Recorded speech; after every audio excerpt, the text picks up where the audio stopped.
मुर्शिद सोना। ਤਾਂ ਭਾਵਨਾ ਦੀ ਗੱਲ ਤੋਂ ਸਾਨੂੰ ਹਜ਼ੂਰ ਗੌਸ ਦੇ ਜੀਵਨ ਦਾ ਇੱਕ ਬੜਾ ਪਿਆਰਾ ਕਿੱਸਾ ਯਾਦ ਆ ਗਿਆ ਕਿ ਇੱਕ ਵਾਰ ਨਾ ਇੱਕ ਆਦਮੀ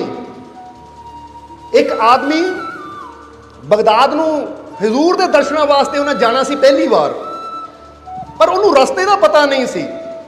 ਇਸ ਲਈ ਘਰੋਂ ਤੁਰਿਆ ਔਰ ਪਾਣੀ ਦੀ ਮਸ਼ਕ ਜਾਂ ਖਾਣ ਪੀਣ ਦਾ ਥੋੜਾ ਬਹੁਤਾ ਸਮਾਨ ਨਾਲ ਲਿਆ। ਮਸ਼ਕ ਪਤਾ ਨਾ ਪਾਣੀ ਦੀ ਚਮੜੇ ਦੀ ਹੁੰਦੀ ਬਣੀ ਹੋਈ।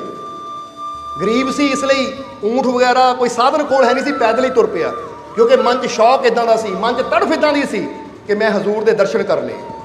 ਔਰ ਯਾਦ ਰੱਖੋ, ਜਿਨ੍ਹਾਂ ਦੇ ਅੰਦਰ ਤੜਫ ਹੁੰਦੀ ਹੈ ਨਾ ਆਪਣੇ ਮੁਰਸ਼ਿਦ ਨੂੰ ਜਾਂ ਫਕੀਰਾਂ ਦੇ ਦਰ ਤੇ ਜਾਣ ਲਈ, ਉਹਨਾਂ ਨੂੰ ਮਿਲਣ ਦੀ ਤੜਫ, ਫਿਰ ਉਹ ਇਹ ਨਹੀਂ ਦੇਖਦੇ ਮੇਰੇ ਕੋਲ ਸਾਧਨ ਹੈ ਜਾਂ ਨਹੀਂ ਹੈ, ਮੇਰੇ ਕੋਲ ਪੈਸਾ ਹੈ ਜਾਂ ਨਹੀਂ ਹੈ, ਬਸ ਉਹ ਤੁਰ ਪੈਂਦੇ ਹੈ। ਹੁਣ ਇਹ ਵੀ ਤੁਰ ਪਿਆ। ਔਰ ਉਸ ਵੇਲੇ ਦੇ ਹਾਲਾਤ ਕੀ ਸੀ? ਅੱਜ ਕੱਲ੍ਹ ਤਾਂ ਪੱਕੇ ਰੋਡ ਬਣੇ ਹੋਏ ਹੈ, ਪਰ ਉਸ ਵੇਲੇ ਤਾਂ ਬਸ ਊਂਠਾਂ ਤੇ ਸਫ਼ਰ ਜ਼ਿਆਦਾ ਹੁੰਦਾ ਸੀ, ਕਿਉਂਕਿ ਗੱਡੀਆਂ ਕਿਹੜੀਆਂ ਉਸ ਵੇਲੇ ਹੁੰਦੀਆਂ ਸੀ। ਇਸ ਲਈ ਉਹ ਜਾਂਦਾ ਜਾਂਦਾ ਰਸਤਾ ਭਟਕ ਗਿਆ ਕਿਉਂਕਿ ਚਾਰੋਂ ਪਾਸੇ ਰੇਗਿਸਤਾਨ ਹੈ, ਰੇਤ ਹੀ ਰੇਤ ਹੈ, ਕੋਈ ਰਸਤਾ ਨਜ਼ਰ ਆਵੇ ਨਾ। ਜਦੋਂ ਜਾ ਰਿਹਾ ਹੈ ਤਾਂ ਰਸਤਾ ਭਟਕ ਗਿਆ। ਆਖਿਰ ਰਸਤੇ ਦੀ ਤਲਾਸ਼ ਵਿੱਚ ਸਵੇਰ ਤੋਂ ਸ਼ਾਮ ਹੋ ਗਈ, ਪਰ ਰਸਤਾ ਨਾ ਮਿਲੇ। ਇੱਧਰ ਜੋ ਕੋਲ ਖਾਣ ਪੀਣ ਦਾ ਸਮਾਨ ਸੀ ਉਹ ਵੀ ਖਤਮ ਹੋ ਗਿਆ, ਔਰ ਜਿਹੜਾ ਪਾਣੀ ਸੀ ਮਸ਼ਕ 'ਚ ਉਹ ਵੀ, ਕਿਉਂਕਿ ਗਰਮੀ ਦੇ ਵਿੱਚ ਸਫ਼ਰ ਕਰਨਾ ਪਿਆਸ ਜ਼ਿਆਦਾ ਲੱਗਦੀ ਹੈ, ਉਹ ਵੀ ਖਤਮ ਹੋਣ ਤੇ ਆ ਗਿਆ। ਬੜਾ ਪਰੇਸ਼ਾਨ ਹੋਇਆ। ਰਾਤ ਹੋਈ ਤਾਂ ਰਾਤ ਕਿਸੇ ਤਰ੍ਹਾਂ ਰੇਗਿਸਤਾਨ 'ਚ ਹੀ ਕੱਟੀ।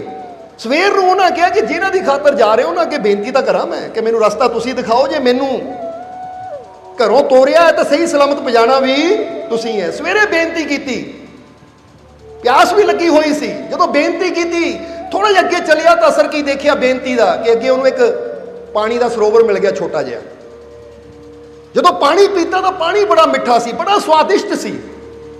ਉਸਨੇ ਆਪ ਵੀ ਪੇਟ ਭਰ ਕੇ ਪਾਣੀ ਪੀਤਾ, ਔਰ ਨਾਲ ਨਾਲ ਮਸ਼ਕ ਵਿੱਚ ਵੀ, ਪੁਰਾਣੀ ਚਮੜੇ ਦੀ ਜੋ ਮਸ਼ਕ ਸੀ ਉਹ 'ਚ ਵੀ ਪਾਣੀ ਭਰ ਲਿਆ।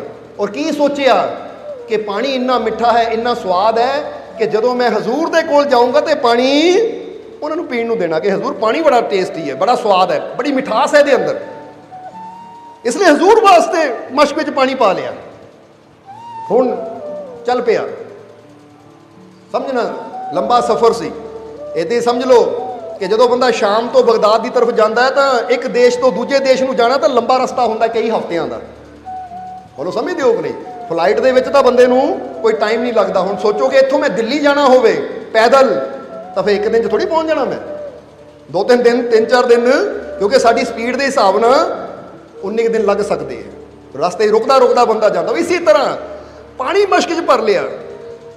ਹੁਣ ਰਸਤਾ ਵੀ ਪਤਾ ਲੱਗ ਗਿਆ, ਕੋਈ ਰਾਹਗੀਰ ਮਿਲ ਗਿਆ, ਕੋਈ ਉਸਨੇ ਰਸਤਾ ਵੀ ਦੱਸਤਾ। ਹੁਣ ਸਹੀ ਰਸਤੇ ਤੁਰਿਆ ਜਾ ਰਿਹਾ ਹੈ। ਮਸ਼ਕ ਦਾ ਪਾਣੀ ਨਹੀਂ ਛੇੜਦਾ, ਕਿਉਂਕਿ ਉਹ ਰੱਖਿਆ ਹੈ ਹਜ਼ੂਰ ਵਾਸਤੇ।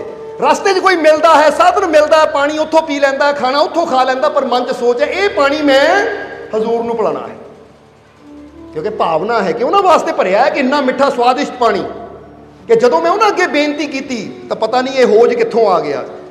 ਇਹਦਾ ਬੜੀ ਮਿਠਾਸ ਸੀ, ਬੜਾ ਸਵਾਦ ਸੀ, ਇਸ ਲਈ ਉਹਨਾਂ ਦੇ ਨਾਂ ਦਾ ਭਰ ਲਿਆ। ਹੁਣ ਆਂਦਾ 4-5 ਦਿਨ ਰਸਤੇ 'ਚ ਲਾਗੇ ਸਫ਼ਰ ਕਰਦੇ ਨੂੰ, ਔਰ ਕਰਦਾ ਜਦੋਂ 5 ਦਿਨਾਂ ਤੋਂ ਬਾਅਦ ਪਹੁੰਚਿਆ, ਯਾਨੀ ਭਟਕਣ ਤੋਂ ਬਾਅਦ, ਮਸ਼ਕ 'ਚ ਪਾਣੀ ਭਰਨ ਤੋਂ ਬਾਅਦ 5 ਦਿਨ ਲੱਗੇ। ਜਦੋਂ ਪਹੁੰਚਿਆ ਹਜ਼ੂਰ ਦੇ ਕੋਲ ਤਾਂ ਜ਼ਰਾ ਸਮਝਣਾ ਕਿ ਹਜ਼ੂਰ ਬੈਠੇ ਹੋਏ ਹੈ। ਜਾ ਕੇ ਇਹਨਾਂ ਦਰਸ਼ਨ ਕੀਤੇ ਤਾਂ ਹਜ਼ੂਰ ਨੇ ਮੁਸਕਰਾ ਕੇ ਪੁੱਛਿਆ ਪਰਿਵਾਰ ਬਾਰੇ, ਉਸਦੇ ਬਾਰੇ, ਔਰ ਫਿਰ ਉਸਨੇ ਆਪਣੀ ਮਸ਼ਕ ਅੱਗੇ ਕੀਤੀ ਕਿ ਹਜ਼ੂਰ ਮੈਂ ਤੁਹਾਡੇ ਵਾਸਤੇ ਪਾਣੀ ਲੈ ਕੇ ਆਇਆ, ਕਿਉਂਕਿ 5 ਦਿਨ ਪਹਿਲਾਂ ਮੈਨੂੰ ਇੱਕ ਰੇਗਿਸਤਾਨ ਦੇ ਵਿੱਚ 5 ਦਿਨ ਪਹਿਲਾਂ ਇੱਕ ਛੋਟਾ ਜਿਹਾ ਹੋਜ ਮਿਲਿਆ ਸੀ। ਹੋਜ ਕਹਿੰਦੇ ਛੋਟੇ ਜਿਹੇ ਤਲਾਬ ਨੂੰ। ਉੱਥੋਂ ਮੈਂ ਪਾਣੀ ਪੀਤਾ, ਬੜਾ ਸਵਾਦਿਸ਼ਟ ਸੀ, ਮਿੱਠਾ ਪਾਣੀ ਸੀ, ਉਹ ਮੈਂ ਤੁਹਾਡੇ ਵਾਸਤੇ ਲੈ ਕੇ ਆਇਆ। ਹੁਣ ਇੰਨਾ ਉਹਦੇ ਅੰਦਰ ਇਸ਼ਕ ਸੀ ਕਿ ਉਹਨੂੰ ਭੁੱਲ ਹੀ ਗਿਆ ਕਿ 5 ਦਿਨ ਦਾ ਬਾਸਾ ਪਾਣੀ ਇੱਕ ਚਮੜੇ ਦੀ ਮਸ਼ਕ ਵਿੱਚ ਰਹਿਣ ਨਾਲ ਉਹ ਫਿਰ ਉਹ ਪੀਣ ਦੇ ਯੋਗ ਨਹੀਂ ਰਹਿ ਜਾਂਦਾ, ਉਹਦੇ 'ਚੋਂ ਚਮੜੇ ਦੀ ਦੁਰਗੰਧ ਆਣੀ ਸ਼ੁਰੂ ਹੋ ਜਾਂਦੀ ਹੈ। ਪਰ ਜਦੋਂ ਹਜ਼ੂਰ ਨੂੰ ਦਿੱਤਾ, ਹਜ਼ੂਰ ਨੇ ਮਸ਼ਕ ਫੜੀ ਔਰ ਉਹਦੇ ਸਾਹਮਣੇ ਢੱਕਣ ਖੋਲ ਕੇ ਆਪਣੇ ਮੂੰਹ ਨੂੰ ਲਾਇਆ, ਔਰ ਉਹਨੂੰ ਦੇਖ ਕੇ ਕਹਿੰਦੇ ਵਾਹ ਬੜਾ ਮਿੱਠਾ ਹੈ, ਬੜਾ ਸਵਾਦਿਸ਼ਟ ਪਾਣੀ ਹੈ। ਸਵਾਦ ਆ ਗਿਆ, ਤਾਰੀਫ ਕੀਤੀ ਹਜ਼ੂਰ ਨੇ। ਜਦੋਂ ਉਹਨੇ ਤਾਰੀਫ ਸੁਣੀ, ਮਨ ਖੁਸ਼ ਹੋ ਗਿਆ, ਦਿਲ ਖੁਸ਼ ਹੋ ਗਿਆ। ਤਾਂ ਉਸ ਵੇਲੇ ਹਜ਼ੂਰ ਨੇ ਸੇਵਕਾਂ ਨੂੰ ਕਿਹਾ, ਇਸ ਨੂੰ ਦੂਰੋਂ ਸਫ਼ਰ ਕਰਕੇ ਆਇਆ, ਲੰਗਰ ਪਾਣੀ ਛਕਾਓ ਇਹਦੇ ਆਰਾਮ ਦਾ ਪ੍ਰਬੰਧ ਕਰੋ। ਹੁਣ ਸੇਵਕ ਉਹਨੂੰ ਲੈ ਕੇ ਚਲੇ ਗਏ ਤੇ ਇੱਧਰ ਹਜ਼ੂਰ ਨੇ ਮਸ਼ਕ ਬੰਦ ਕਰਕੇ ਰੱਖੀ। ਨਾਲ ਦੇ ਹਜ਼ੂਰ ਦੇ ਸੇਵਕਾਂ ਨੇ ਜਦੋਂ ਦੇਖਿਆ ਕਿ ਇਸ ਮਸ਼ਕ ਚੋਂ ਹਜ਼ੂਰ ਨੇ ਪਾਣੀ ਪੀਤਾ ਹੈ, ਚਲੋ ਅਸੀਂ ਵੀ ਇਹ ਚੋਂ ਰਹਿਮਤ ਲੈ ਲਈਏ। ਜਦੋਂ ਉਹਨਾਂ ਨੇ ਢੱਕਣ ਖੋਲ ਕੇ ਪਾਣੀ ਹੱਥ ਤੇ ਲੈ ਕੇ ਪੀਤਾ ਤਾਂ ਪੀਂਦੇ ਸਾਰ ਹੀ ਦੇਖਿਆ ਜੋ ਚਮੜੇ ਦੀ ਸਮੈਲ ਆ ਰਹੀ ਹੈ, ਦੁਰਗੰਧ ਆ ਰਹੀ ਹੈ, ਔਰ ਪਾਣੀ ਦਾ ਸਵਾਦ ਵੀ ਵਿਗੜ ਗਿਆ ਹੈ।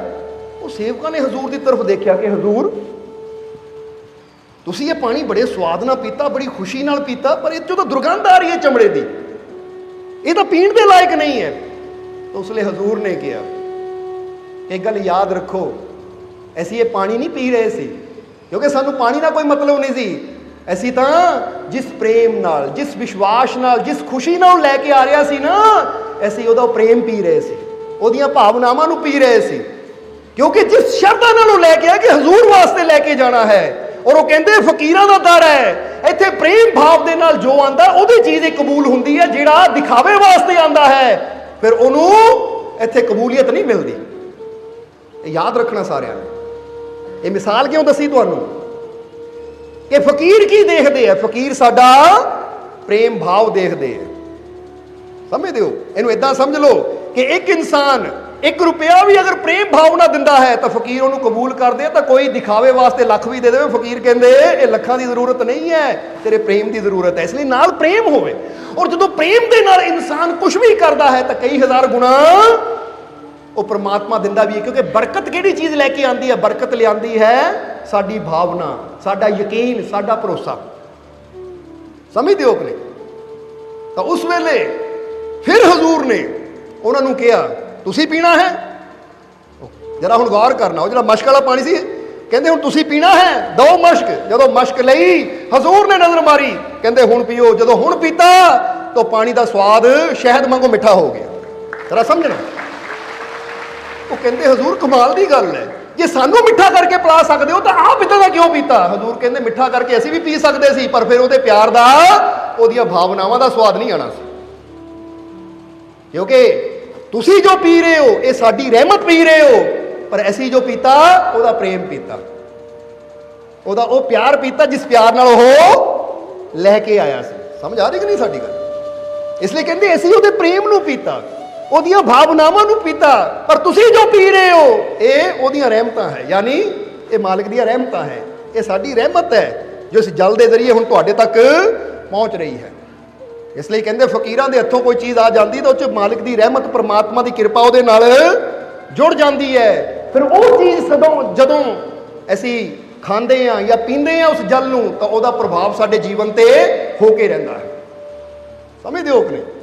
ਹੁਣ ਫਕੀਰਾਂ ਦੇ ਅੰਦਰ ਇਹ ਸ਼ਕਤੀ ਕਿੱਥੋਂ ਆਉਂਦੀ ਹੈ? ਫਕੀਰ ਕਿਸੇ ਚੀਜ਼ ਨੂੰ ਹੱਥ ਲਾਉਂਦੇ ਹੈ ਤਾਂ ਉਹ ਚੀਜ਼ ਅੰਦਰ ਉਹ ਰਹਿਮਤ ਕਿਉਂ ਆ ਜਾਂਦੀ ਹੈ? ਉਹ ਚੀਜ਼ ਦਾ ਅਸਰ ਕਿਉਂ ਬਦਲ ਜਾਂਦਾ ਹੈ? ਹੁਣ ਉਹਦਾ ਵੀ ਰਾਜ ਸਮਝ ਲਓ। ਇਹ ਫਕੀਰ ਜਦੋਂ ਕਿਸੇ ਚੀਜ਼ ਨੂੰ ਹੱਥ ਲਾ ਦਿੰਦੇ ਹੈ ਤਾਂ ਉਹ ਚੀਜ਼ ਦਾ ਅਸਰ ਕਿਉਂ ਬਦਲ ਜਾਂਦਾ ਹੈ? ਫਿਰ ਅਸੀਂ ਉਹਨੂੰ ਰਹਿਮਤ ਨਾਲ ਕਿਉਂ ਜੋੜ ਦਿੰਦੇ ਹਾਂ? ਉਹਨੂੰ ਪ੍ਰਭੂ ਦੀ ਕਿਰਪਾ ਨਾਲ ਕਿਉਂ ਜੋੜ ਦਿੰਦੇ ਹਾਂ? ਕਿਉਂਕਿ ਉਹਦਾ ਰਾਜ ਹੈ। ਉਹਦਾ ਰਾਜ ਕੀ ਹੈ? ਹੁਣ ਉਹ ਰਾਜ ਨੂੰ ਥੋੜਾ ਸਮਝਣਾ ਹੈ ਕਿ ਫਕੀਰਾਂ ਦੇ ਹੱਥ ਨਾਲ ਕੋਈ ਚੀਜ਼ ਅਗਰ ਸਾਨੂੰ ਮਿਲਦੀ ਹੈ ਜਾਂ ਕਿਸੇ ਚੀਜ਼ ਨੂੰ ਹੱਥ ਲਾ ਦਿੰਦੇ ਆ ਤਾਂ ਉਹ 'ਚ ਰਹਿਮਤ ਕਿਉਂ ਸ਼ਾਮਿਲ ਹੋ ਜਾਂਦੀ ਹੈ? ਕਿਉਂਕਿ ਫਕੀਰਾਂ ਨੇ ਇੱਕ ਸੱਚਾਈ ਜਾਣੀ ਹੈ, ਇੱਕ ਸੱਚਾਈ ਜਾਣੀ ਹੈ, ਔਰ ਇਨਸਾਨ ਜਾਣਦਾ ਹੋਇਆ ਵੀ ਉਹ ਸੱਚਾਈ ਨੂੰ ਭੁੱਲ ਕੇ ਬੈਠਾ ਹੈ, ਅਣਜਾਣ ਬਣ ਕੇ ਬੈਠਾ ਹੈ। ਪਰ ਫਕੀਰਾਂ ਨੇ ਜਦੋਂ ਸਮਝਿਆ, ਜਾਣਿਆ ਤਾਂ ਫਿਰ ਉਹਨਾਂ ਨੇ ਉਸੇ ਤਰ੍ਹਾਂ ਕੀਤਾ। ਕਿਸ ਤਰ੍ਹਾਂ?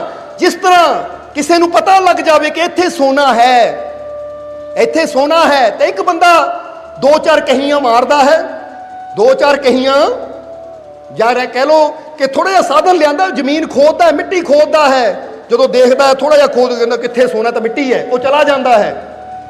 ਪਰ ਇੱਕ ਇਨਸਾਨ ਜੋ ਕਹਿੰਦਾ ਇੱਥੇ ਸੋਨਾ ਹੈ ਤਾਂ ਮੈਂ ਉਦੋਂ ਤੱਕ ਖੁਦਾਈ ਕਰਨੀ ਹੈ ਜਦ ਤੱਕ ਮੈਨੂੰ ਸੋਨਾ ਮਿਲ ਨਾ ਜਾਵੇ, ਫਿਰ ਚਾਹੇ ਹਜ਼ਾਰਾਂ ਟਨ ਮਿੱਟੀ ਵੀ ਹਟਾਣੀ ਪਵੇ, ਕਿਉਂਕਿ ਜਿਹੜੀ ਚੀਜ਼ ਹੈ ਫਿਰ ਜੇ ਮਿਹਨਤ ਵੀ ਕਰਨੀ ਪਵੇ ਤਾਂ ਉਹਨੂੰ ਹਾਸਲ ਵੀ ਜ਼ਰੂਰ ਕਰਨਾ ਹੈ।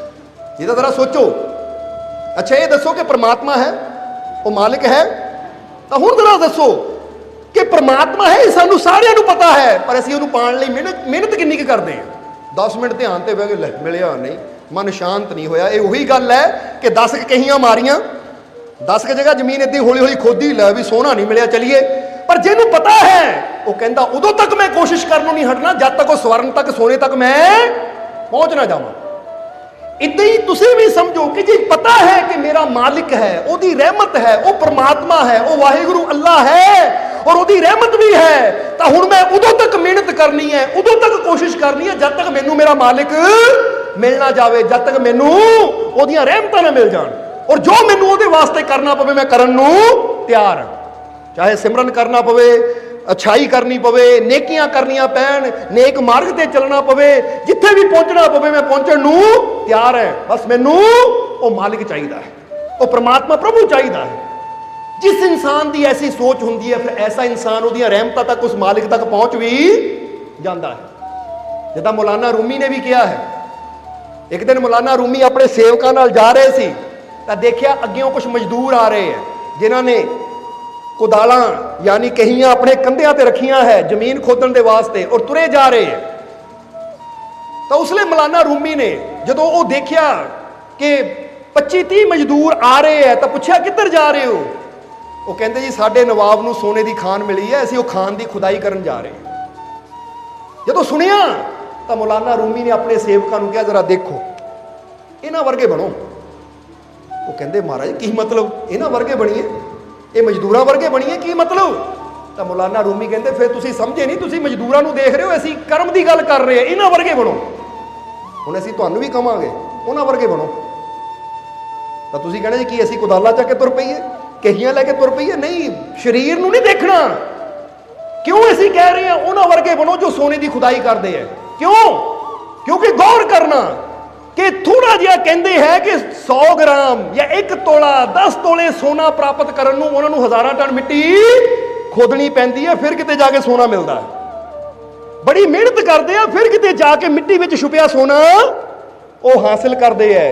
तो तुसीं भी ऐसे बन सकते हो। किदां? तुसीं किते खदान विच सोना लभण नहीं जाना, तुसीं इन्ना ही कर सकते हो कि आ जिन्ने भी इंसान बैठे हैं ना ये सारियां सोने दी खाना है।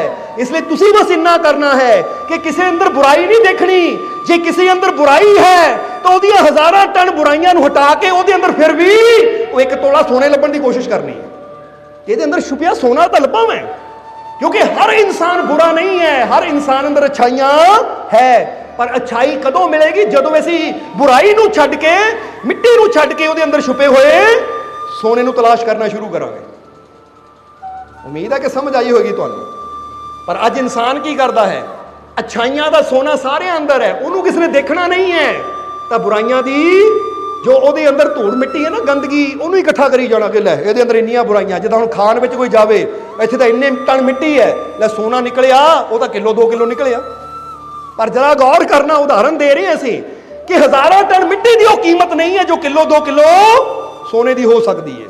सोना तो होर भी हो सकता है, सिर्फ मिसाल दे रहे हैं कि तुहाडे अंदर भी अच्छाइयां है, सब दे अंदर अच्छाइयां है। हुण जिहड़ा इंसान दूजे की बुराई नूं हटा के ओहदी बुराई नूं भुल के ओहदे अंदरों एक भी अच्छाई 2 भी अच्छाइयां लभ लैंदा है ना, तो समझ लो उन्हें हज़ारां टन बुराइयां दी मिट्टी नूं छड्ड के वो सोने रूपी अच्छाई नूं ओहदे चों प्रगट कर लिया और ओहदी कीमत ही फिर जीवन च पैनी है। इसलिए अज तो अपने आप ने एक फैसला करो कि मैं किसी की बुराई नहीं देखनी, मैं सब दे अंदर अच्छाई देखने की कोशिश करनी है। मैं सब दे अंदर की देखने की कोशिश करनी है? अच्छाई देखने की कोशिश करनी है, क्योंकि अच्छाई सोना है तो बुराई वो कचरा है। कचरे तो ऐसी की लेना, कचरे ना कभी किसी का भला नहीं होया, समझते हो कि नहीं? जब भी कीमत पैंदी है सोने की पैंदी है। इसलिए दूजे अंदर भी अच्छाई लभनी है तो अपने अंदर भी मैं अच्छाई लभनी है। ठीक है बुराइयां मेरे अंदर बंदा कहता है, पर मैं हुण बुराइयां तो नजर हटा के अपने अंदर दियां अच्छाइयां नूं देखना है, अपनी कमजोरियां तो नजर हटा के अपने अंदर की शक्ति नूं देखने की कोशिश करनी कि मेरे अंदर शक्ति किहड़ी मेरे मालिक ने रखी हुई है। क्योंकि याद रखो जिहदी नजर अपनी कमजोरियां ते हुंदी है वो सदा कमजोर ही हुंदा चला जाता है, तो जिहदी नजर अपनी शक्ति ते हुंदी है कि मेरे अंदर वो परम शक्तिशाली परमात्मा है, मैं कमजोर नहीं हाँ, फिर वो दिन प्रतिदिन शक्तिशाली हुंदा चला जाता है। हुण तुसीं कमजोर बनना चाहते हो या शक्तिशाली? तो फिर अपनी कमजोरियां नूं देखना बंद करो, समझते हो? क्योंकि कमजोरी देखांगे तो कमजोर हो जावांगे, हर वेले टेंशन रहेगी। अपने अंदरली शक्ति नूं पहचानो कि जे मैनू मेरे मालिक ने शक्तिशाली परमात्मा ने पैदा किया है तो उहदियां शक्तियां भी मेरे अंदर मौजूद है, मैं उधर ध्यान रखना है। जिद्दां जिद्दां तुहानू मालिक दीयां शक्तियां ते विश्वास हुंदा चला जाएगा, क्योंकि एक गल याद रखना, एक बड़ी प्यारी लाइन है कि कहा गया है कि शारीरिक शक्ति उतनी प्रबल नहीं है जितनी आत्मिक शक्ति। आत्मिक शक्ति बहुत बड़ी शक्ति है कि तुहाडियां शारीरिक शक्तियां उन्नियां बड़ियां नहीं है जिन्नी तुहाडी आत्मिक शक्ति है। और ये आत्मिक शक्ति विश्वास किद्दां पैदा हुंदी है? आत्म विश्वास दे नाल, क्योंकि आत्मा यानी परमात्मा, ਉਹਦੇ ਨਾਲ जुड़िया होया परमात्मा का अंश आत्मा साडे अंदर है। और जो असीं अपनी आत्मा ते विश्वास करना शुरू कर देंगे हैं तो वह आत्मा का विश्वास ही सानू परमात्मा नाल जोड़ता है। क्यों? क्योंकि शरीर ते विश्वास करते हैं मिट्टी तो बनिया है और इन्हें मिट्टी ते चले जाना है, पर जे आत्मा नू देखते हैं, आत्म विश्वास पैदा करते हैं तो आत्मा दे नूर तो बनी है, तो जे जाएगी भी तो वो नूर दे विच ही जाएगी, क्योंकि जिहड़ी चीज जिथों बनी है उन्हें जाना भी उत्थे ही है। समझदे हो? इसलिए तां ही कई बार दसिया है, तुसीं मिट्टी का ढेला उठाओ उपर नू मारो वापस पृथ्वी वाल ही आंदा है। समझदे हो कि नहीं? तुसीं अग बाल के जिन्नी मर्जी नीवी कर लो, ओहदी जोत हमेशा उपर नहीं रहनी है। इहदा करके देखो कैंडल नू, कदी अग ला लो सीधी होएगी, लो उपर नू होएगी, फिर कैंडल नू हौली हौली टेढ़ी करनी शुरू कर दो, कैंडल टेढ़ी हो जाएगी पर लो उपर नहीं रहेगी, क्योंकि पता मेरा मूल उपर है, जिथों गर्मी आ रही है सूरज। जरा समझना सारिਆਂ ने, इदां हर चीज अपने मूल वाल ही जाती है। जिद्दां दसिया कि मिट्टी का ढेला हमेशा जमीन वाल ही जाएगा। हुण तुसीं पानी नूं उडेलदे हो, पानी नूं डोलो, पानी हमेशा नीवी जगह नूं क्यों जाता है? जरा सोचो, पानी नीवी जगह इसलिए जाता है क्योंकि पानी पृथ्वी दे कित्थे है? और देखो जमीन से चूसदा हुआ थल्ले उतरता चला जाता है पानी, क्योंकि पता मेरा मूल जिथों मैं आ रहा हाँ वो थल्ले है। समझ दो, सूरज उपर है, गर्मी उपर है, इसलिए अग उपर नूं जाती है, धुआं उपर नूं जाता क्योंकि आकाश बादल उपर है, पानी हमेशा जमीन के अंदर नूं जाने की कोशिश करता है क्योंकि वह मूल थल्ले है। मिट्टी, हुण मिट्टी का ढेला कभी थल्ले जाने की कोशिश नहीं करेगा, मिट्टी उपर ही बह जाएगा क्योंकि पता मैं अपने मूल तक पहुंच गया। समझते हो कि नहीं? इसी तरह जे अपने शरीर नूं देखांगे तो यह मिट्टी है, इन्हें मिट्टी जी समाना है, पर जो अपनी आत्मा नूं पहचानांगे, अपनी आत्मा वाल ध्यान देवांगे, आत्म विश्वास करना शुरू करांगे। आत्म विश्वास का मतलब कि मैं सिर्फ शरीर नहीं हाँ, मैं आत्मा हाँ जो परमात्मा का अंश है। और जो आत्मा पे विश्वास करके अपने आप को आत्मा समझना शुरू कर दिता तो आत्मा ओदी ताकत तो बनी है, तो ओदी ताकत नाल ही जुड़ांगे, ओदे नूर तो बनी है तो ओदे नूर नाल ही जुड़ के ओदा रूप हो जावांगे। इसलिए अपनी कमजोरियां ना देखो, अपनी शक्ति देखो, अपनी ताकत देखो। बोलो समझते हो कि इत्थे कमजोरी का मतलब फिर क्लीयर कर दईए, क्योंकि कई बार असीं समझाना कुछ हुंदा, बंदा समझदा कुछ होर है। हुण एक कमजोरी हुंदी शरीर दी कि लै भी मैनूं चलदे नूं चक्कर आंदे तो मालक कहंदे कमजोरी नहीं देखनी, उत्थे जरूर देखना है क्योंकि बॉडी की गल है, कोई चंगी रोटी खानी पैनी है, फलों का जूस पीना पैना है। पर जिहड़ी कमजोरी की असीं गल करदे हो हैगी मानसिक कमजोरी, कि बंदा अपने आप को इन्ना कमजोर समझ लेंदा है कि थोड़ी जी मुश्किल देख के डर जाता है कि लै भी मुश्किल बहुत बड़ी है, ये परेशानी बहुत बड़ी है। उत्थे नहीं अपने आप को कमजोर समझना। शरीर कमजोर है, जे शरीर सुक्का होया है तो असीं अच्छी खुराक लैके इनू हैल्दी कर सकते हैं, एक्सरसाइज करके मेहनत करके इनू फिट कर सकते हैं। उत्थे तो असीं सोचना है, विचार करना है। समझते हो कि बंदा सोचे कि लै बई मैनू आ कमजोरी है, मतलब चक्कर आते हैं या मैनू आ प्रॉब्लम है, उहदा तो मैं इलाज करना है, उहदा तो मैं हल करना है। पर जदों असीं मानसिक तौर पर गल करते, मैंटली तौर पर गल करते, उत्थे अपने आप को कभी कमजोर नहीं समझना। बंदा इदा समझे कि ठीक है मेरा शरीर बेशक 50 किलो तो ज़्यादा वजन नहीं चक सकता, पर मैं मैंटली तौर पर इन्ना स्ट्रोंग है कि हज़ारां परेशानियों भी इदा संभाल सकता है। इनू कहते मानसिक तौर पर स्ट्रोंग। पर अज हुंदा कि अज शारीरिक तौर पर बंदा बड़ा शक्तिशाली हो जाता है, पर मानसिक तौर पर बंदा इन्ना कमजोर होंदा कि माड़ी परेशानी आती है बंदा बस कंबना शुरू कर दिंदा, डर के बैठ जाता है, निराश होकर बंदा बह जाता है। ਇਹਦਾ मतलब कि शरीर तो फिट है, समझते हो कि नहीं, पर मानसिक तौर पर यह बिल्कुल अनफिट है, कमजोर है। और मानसिक तौर पर शक्ति कदों मिलनी है? जदों अपनी आत्मा पर विश्वास करेगा कि मैं सिर्फ ये शरीर नहीं हाँ, मैं वो परमात्मा का अंश हाँ, मैं अपनी आत्मा ते विश्वास करना है, क्योंकि आत्मा परमात्मा का रूप है और वह परमात्मा की शक्ति मेरे अंदर काम करती है। इसलिए जदों अपने आप को आत्म विश्वास नाल भरपूर करांगे तो साडा कनैक्शन साडे मालिक नाल जुड़ेगा, फिर ओदी रहमत साडे तक पहुंचनी शुरू हो जाएगी। क्योंकि हुण असीं ये विश्वास करना शुरू कर दिता कि मेरा मालिक मेरे नाल ही नहीं, कहना अंदर है। समझदे हो कि नहीं? नाल तो है ही, मेरे अंदर भी है। इसलिए फकीरां ने इसे राज नूं समझिया, ताही तो फकीर असंभव नूं संभव कर दिंदे है। ताही तो दसिया कि जे किसी चीज़ नूं हथ ला दिंदे उहदे नाल उहदी रहमत क्यों जुड़ जाती है, क्योंकि फकीर अपने आप नूं मिट्टी का शरीर नहीं समझते। वो अपने आप नूं जिद्दां कहा ना, जरा गौर करना, शाह मंसूर ने की किया सी, एनल कह दिओ, एनल एनल हक का मतलब मैं ही रब हाँ, मैं ही हक हाँ, मैं ही सच हाँ। हुण ये हंकार नहीं सी उन्हां दा, ये उन्हां दा ज्ञान सी कि उन्होंने जान लिया कि मैं तो है ही नहीं, मेरा मुझ में कुछ नहीं, जो कुछ है सो तेरा, तो है ही वो। इसलिए अंदरों आवाज आई, हक दी आवाज, सच दी आवाज। और ये आई किदां?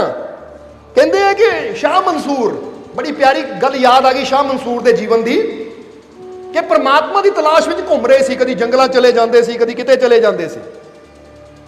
तो जो लभदियां उन्होंने प्रभ नूं लभदियां नूं समा हो गया, जरा समझना। तो कहते एक बार की होया, बड़ी प्यारी गल हुई। एक ना नदी के किनारे किनारे एक दरिया का किनारा सी, उहदे किनारे शाह मंसूर जा रहे थे। जो दरिया के किनारे किनारे जा रहे थे तो अगे की देखिया कि एक बुजुर्ग जिहा फकीर बैठा की कर रहा है कि उन्हें एक छोटा जिहा घड़ा रखा होया दरिया के किनारे, और अपनी, जरा गौर करना, बड़ी समझण की गल है, अपनी चूली में पानी लिया है और घड़े च पाण की कोशिश करता, यानी पांदा है उहदे च। तो जो शाह मंसूर ने देखा ये की कर रहा है, इदा कोई घड़ा भरना, जो घड़ा ये कोल है सीधा दरिया च पा के भर लवे, ये चूली लैके उहदे च पाई जाता, चूली चकदा घड़े च पाई जाता, ये की कर रहा है? इदा तो इन्हूं पता नहीं किन्ने दिन लग जाने घड़ा भरन नूं, क्योंकि चूलियां च किन्ना पानी आता है, लियाते पानी उद्दे वग जाता है। समझदे हो? इसलिए शाह मंसूर गए फकीर दे कोल, फकीर बड़ा विरद सी, और जाके शाह मंसूर ने कहा, फकीर की कर रहा है? तो फकीर ने कहा, देख नहीं रहा घड़ा भर रहा मैं। वो कहता, महाराज जी घड़ा भरना है तो घड़े नूं चक्को दरिया च पाओ, दरिया ना भर लो, और तुसी चूली पा पा के घड़े नूं भरन की कोशिश कर रहे हो। तो उसले फकीरां ने कहा, कहते हो मंसूर, मैं सिर्फ घड़ा भरना नहीं है, पूरा दरिया इहदे च पाना है घड़े च, यानी पूरे दरिया नूं घड़े च समाना है, खाली करना है। तो शाह मंसूर हसिया, कहता महाराज जिहड़े हिसाब नाल तुसीं काम कर रहे हो ना, पहली गल तो यह घड़ा ही भरना औखा है इदां, और दूजी गल ये मूर्खता है कि पूरा दरिया घड़े च किदां समाएगा, पूरा दरिया घड़े च किदां समाएगा। तो उस वेले फकीरां ने मंसूर की तरफ देखिया, कहते मंसूर तू मैनू कहता पागलपन, पूरा दरिया घड़े च किदां समाएगा? और याद रख, जे तू मैनू कहता पागलपन है ये किदां होएगा, तो फिर मैं तेनू भी पूछता हाँ कि जो तू कर रहा है ये किदां होएगा? वो कहते मैं की कर रहा, कहते तू भी रब नूं पाण की कोशिश कर रहा कि मैनू रब मिल जाए। जरा समझना पॉइंट है कि तू भी कहता रब मैनू मिल जाए, रब नूं पाण की कोशिश कर रहा है। और याद रख, दरिया फिर छोटा है, घड़ा फिर छोटा है, दरिया फिर छोटा, पर तू छोटा जिहा तेरा जीवन है, एडा वड्डा रब जिहदा कोई अंत नहीं, वो तेरे च किदां समाएगा? शाह मंसूर कहता फिर मैं की करा? तो कहते हुण इक्को ही रमज है मंसूर, तू कहता है कि यह दरिया घड़े च नहीं समा सकता। उन्हें घड़ा चकिया और चक के जोर नाल दरिया च सुटिया, कहते लै जे दरिया घड़े च नहीं समा सकता तो घड़ा तो दरिया च समा सकता है ना। कहते इन्नी गल कही। मंसूर कहता राज, वो कहते राज भी यही है, परमात्मा तेरे च नहीं समा सकता क्योंकि बहुत बड़ा है, पर तू ऐसा कर सकता कि परमात्मा अंदर समा जावे। जरा गौर कर, गल आई कि नहीं समझ? हुण ऐसे ही परमात्मा अंदर समान की कोशिश कर, बंदा कहता मैनू रब मिले, यदा मतलब मैं जिथे हाँ वो मेरे तक आवे, पर समान का मतलब हुंदा कि मैं पूरी तरह समर्पित हो जावां अपनी इच्छावां अपनी सोच नूं, क्योंकि समान का मतलब की है कि हुण तेरी इच्छा ही में प्रभु है मेरा कल्याण। हुण मेरी कोई इच्छा नहीं है, मैं समा गया तेरे च, हुण तू जिथे रखेगा जिद्दां रखेगा, मैं कदी शिकवा शिकायत नहीं करूंगा, मैं हर वेले तेरा ਸ਼ੁਕਰ ਕਰੂੰਗਾ। ਜਿਸ ਵੇਲੇ ਇਹ ਅਵਸਥਾ ਆ ਜਾਂਦੀ ਹੈ ਤੇ ਇਹਦਾ ਮਤਲਬ ਹੁਣ ਮੈਂ ਆਪਣੀ ਹੋਂਦ ਨੂੰ ਛੱਡ ਕੇ ਪ੍ਰਭੂ ਦੀ ਹੋਂਦ ਵਿੱਚ ਲੀਨ ਹੋ ਗਿਆ। ਹੁਣ ਜੋ ਉਹਦੀ ਮਰਜ਼ੀ ਉਹ ਮੇਰੀ ਮਰਜ਼ੀ, ਜੋ ਉਹਦੀ ਰਜ਼ਾ ਉਹੀ ਮੇਰੀ ਰਜ਼ਾ। ਪਰ ਜਦੋਂ ਅਸੀਂ ਕਹਿੰਦੇ ਆ ਕਿ ਜੋ ਮੇਰੀ ਰਜ਼ਾ ਰੱਬਾ ਉਹ ਕਰ, ਤਾਂ ਫਿਰ ਅਸੀਂ ਕਰਦੇ ਘੜੇ ਵਿੱਚ ਸਾਗਰ ਪਾਉਣ ਦੀ ਕੋਸ਼ਿਸ਼ ਕਰਦੇ ਹਾਂ। ਸਮਝਦੇ ਹੋ ਕਿ ਨਹੀਂ ਕਿ ਮੇਰਾ ਘੜਾ ਭਰਨਾ ਚਾਹੀਦਾ ਹੈ। ਜਰਾ ਗੌਰ ਕਰਨਾ, ਮੇਰਾ ਘੜਾ ਭਰਨਾ ਚਾਹੀਦਾ। ਇੱਥੇ ਬੰਦਾ ਵੀ ਕਰਦਾ, ਰੱਬਾ ਮੇਰੀ ਆਹ ਬੇਨਤੀ ਪੂਰੀ ਹੋਣੀ ਚਾਹੀਦੀ ਹੈ, ਮੇਰੀ ਆਹ ਕੱਲ ਪੂਰੀ ਹੋਣੀ ਚਾਹੀਦੀ ਹੈ, ਮੇਰਾ ਆਹ ਘਰ ਭਰਨਾ ਚਾਹੀਦਾ ਹੈ, ਮੇਰਾ ਆਹ ਮਨ ਭਰਨਾ ਚਾਹੀਦਾ, ਕਿਉਂਕਿ ਮੇਰੀ ਇੱਛਾ ਇਹ ਪੂਰੀ ਕਰ। ਇਹਦਾ ਮਤਲਬ ਐਡੀ ਵੱਡੀ ਤਾਕਤ ਨੂੰ ਘੜੇ 'ਚ ਪਾਉਣ ਦੀ ਕੋਸ਼ਿਸ਼ ਕਰ ਰਹੇ ਹਾਂ। ਹਾਲਾਂਕਿ ਕੀ ਹੋ ਸਕਦਾ ਹੈ, ਉਹ ਰੱਬ ਵੀ ਹੱਸਦਾ ਹੈ। ਉਹ ਜਿੱਥੇ ਤੈਨੂੰ ਮੈਂ ਮਿਲ ਸਕਦਾ ਉੱਥੇ ਛੋਟੀ ਛੋਟੀਆਂ ਚੀਜ਼ਾਂ ਮੰਗ ਕੇ ਹੀ ਆਪਣਾ ਜੀਵਨ ਬਰਬਾਦ ਕਰ ਰਿਹਾ ਆ। ਉਹ ਛੱਡ ਇਹ ਮੰਗਣਾ, ਇਹ ਘੜਾ ਹੀ ਮੇਰੇ ਹਵਾਲੇ ਕਰ ਦੇ ਕੇ ਲੈ ਰੱਬਾ, ਇਹ ਜੀਵਨ ਰੂਪੀ ਘੜਾ ਜੇ ਤੂੰ ਨਹੀਂ ਵਿੱਚ ਸਮਾ ਸਕਦਾ, ਮੈਂ ਤਾਂ ਤੇ ਸਮਾ ਸਕਦਾ। ਜਰਾ ਗੌਰ ਕਰ, ਇਹ ਸੋਚ ਹੈ। ਇਸ ਲਈ ਉਹ ਕਰਮ ਕਰੀਏ ਕਿ ਮੈਂ ਕਿਸ ਤਰ੍ਹਾਂ ਆਪਣੇ ਮਾਲਿਕ 'ਚ, ਜਿੱਦਾਂ ਕਹਿੰਦੇ ਨਾ ਨਦੀ ਕਦੀ ਇਹ ਨਹੀਂ ਕਹਿੰਦੀ ਕਿ ਸਮੁੰਦਰ ਵਿੱਚ ਸਮਾਵੇ। ਨਦੀ ਜਦੋਂ ਚੱਲਦੀ ਹੈ ਨਾ ਪਹਾੜਾਂ 'ਚੋਂ, ਦੌੜਦੀ ਹੈ, ਦਿਨ ਰਾਤ ਦੌੜਦੀ ਹੈ ਕਿ ਮੈਂ ਕਿਸੇ ਤਰ੍ਹਾਂ ਸਾਗਰ ਵਿੱਚ ਸਮਾ ਜਾਵਾਂ, ਕਿਉਂਕਿ ਇਹਨੂੰ ਪਤਾ ਹੈ ਸਾਗਰ ਬੜਾ ਹੈ ਤਾਂ ਮੈਂ ਛੋਟੀ ਜਿਹੀ ਹਾਂ। ਜੇ ਸਾਗਰ ਮੇਰੀ ਤਰਫ ਆਏਗਾ ਤਾਂ ਮੈਂ ਨਹੀਂ ਉਹਨੂੰ ਆਪਣੇ ਅੰਦਰ ਸੰਭਾਲ ਸਕਦੀ, ਪਰ ਮੇਰੇ ਵਰਗੀਆਂ ਹਜ਼ਾਰਾਂ ਨਦੀਆਂ ਸਾਗਰ ਸੰਭਾਲ ਸਕਦਾ ਹੈ। ਸਮਝਦੇ ਹੋ?